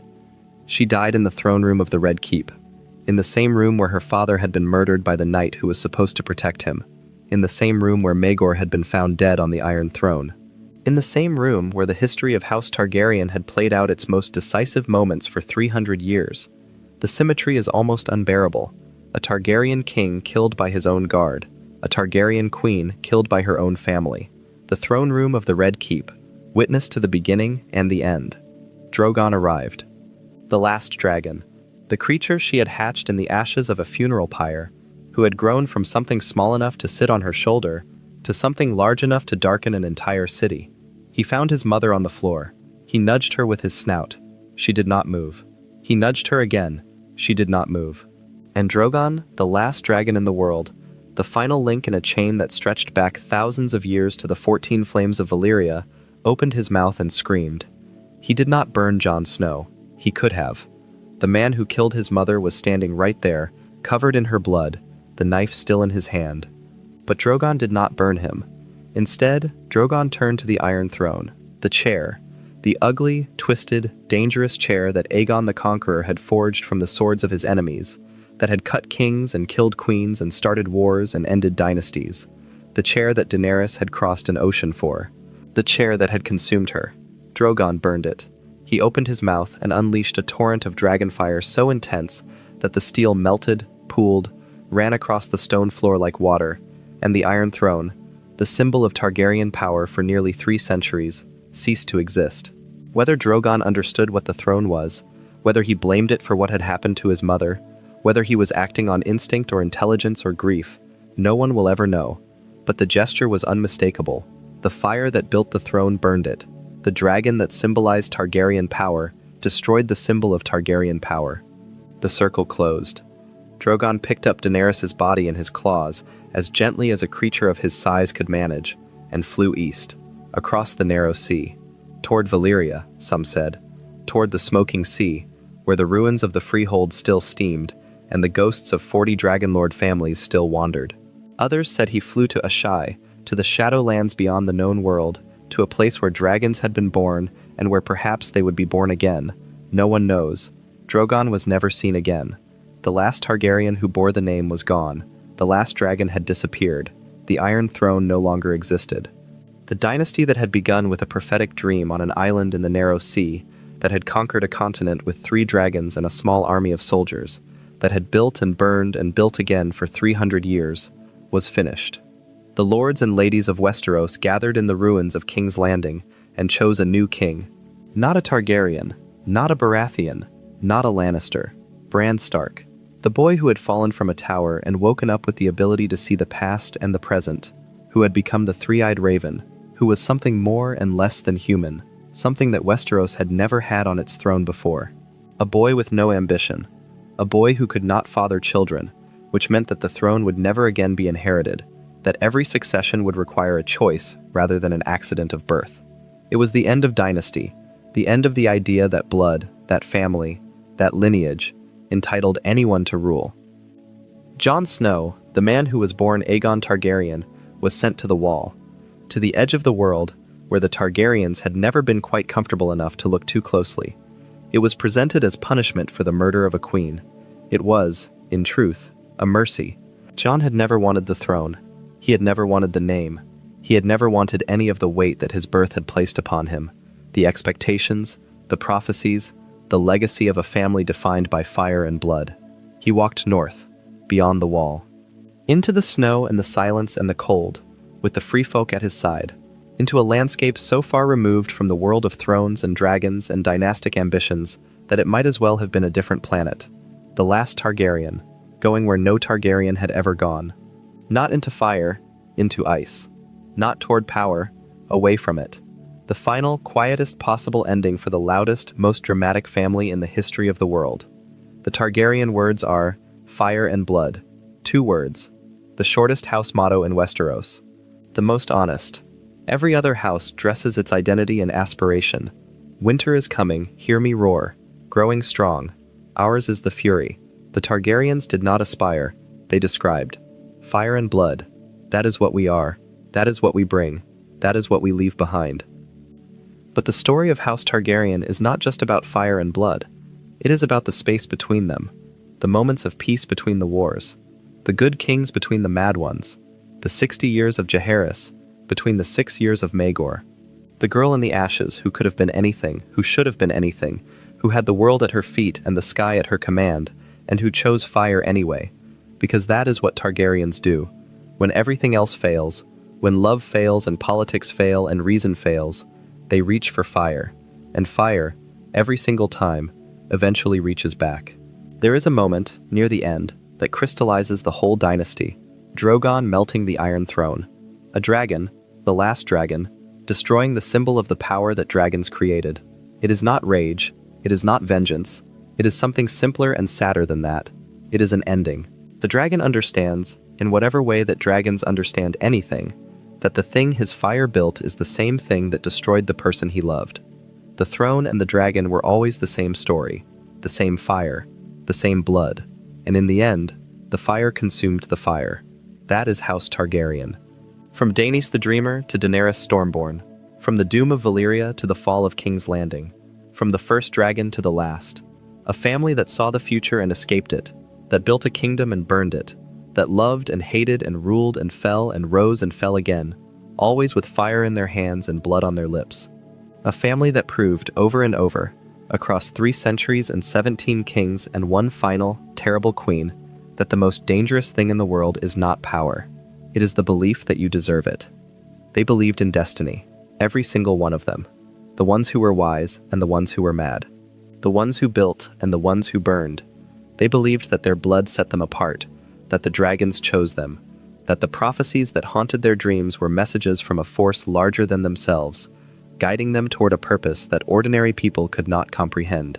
Daenys believed it, and she saved her family. Aegon believed it, and he conquered a continent. Rhaegar believed it, and he started a war. Aerys believed it, and he tried to burn a city. Daenerys believed it, and she did burn a city. The belief was always the same. The outcome was always different.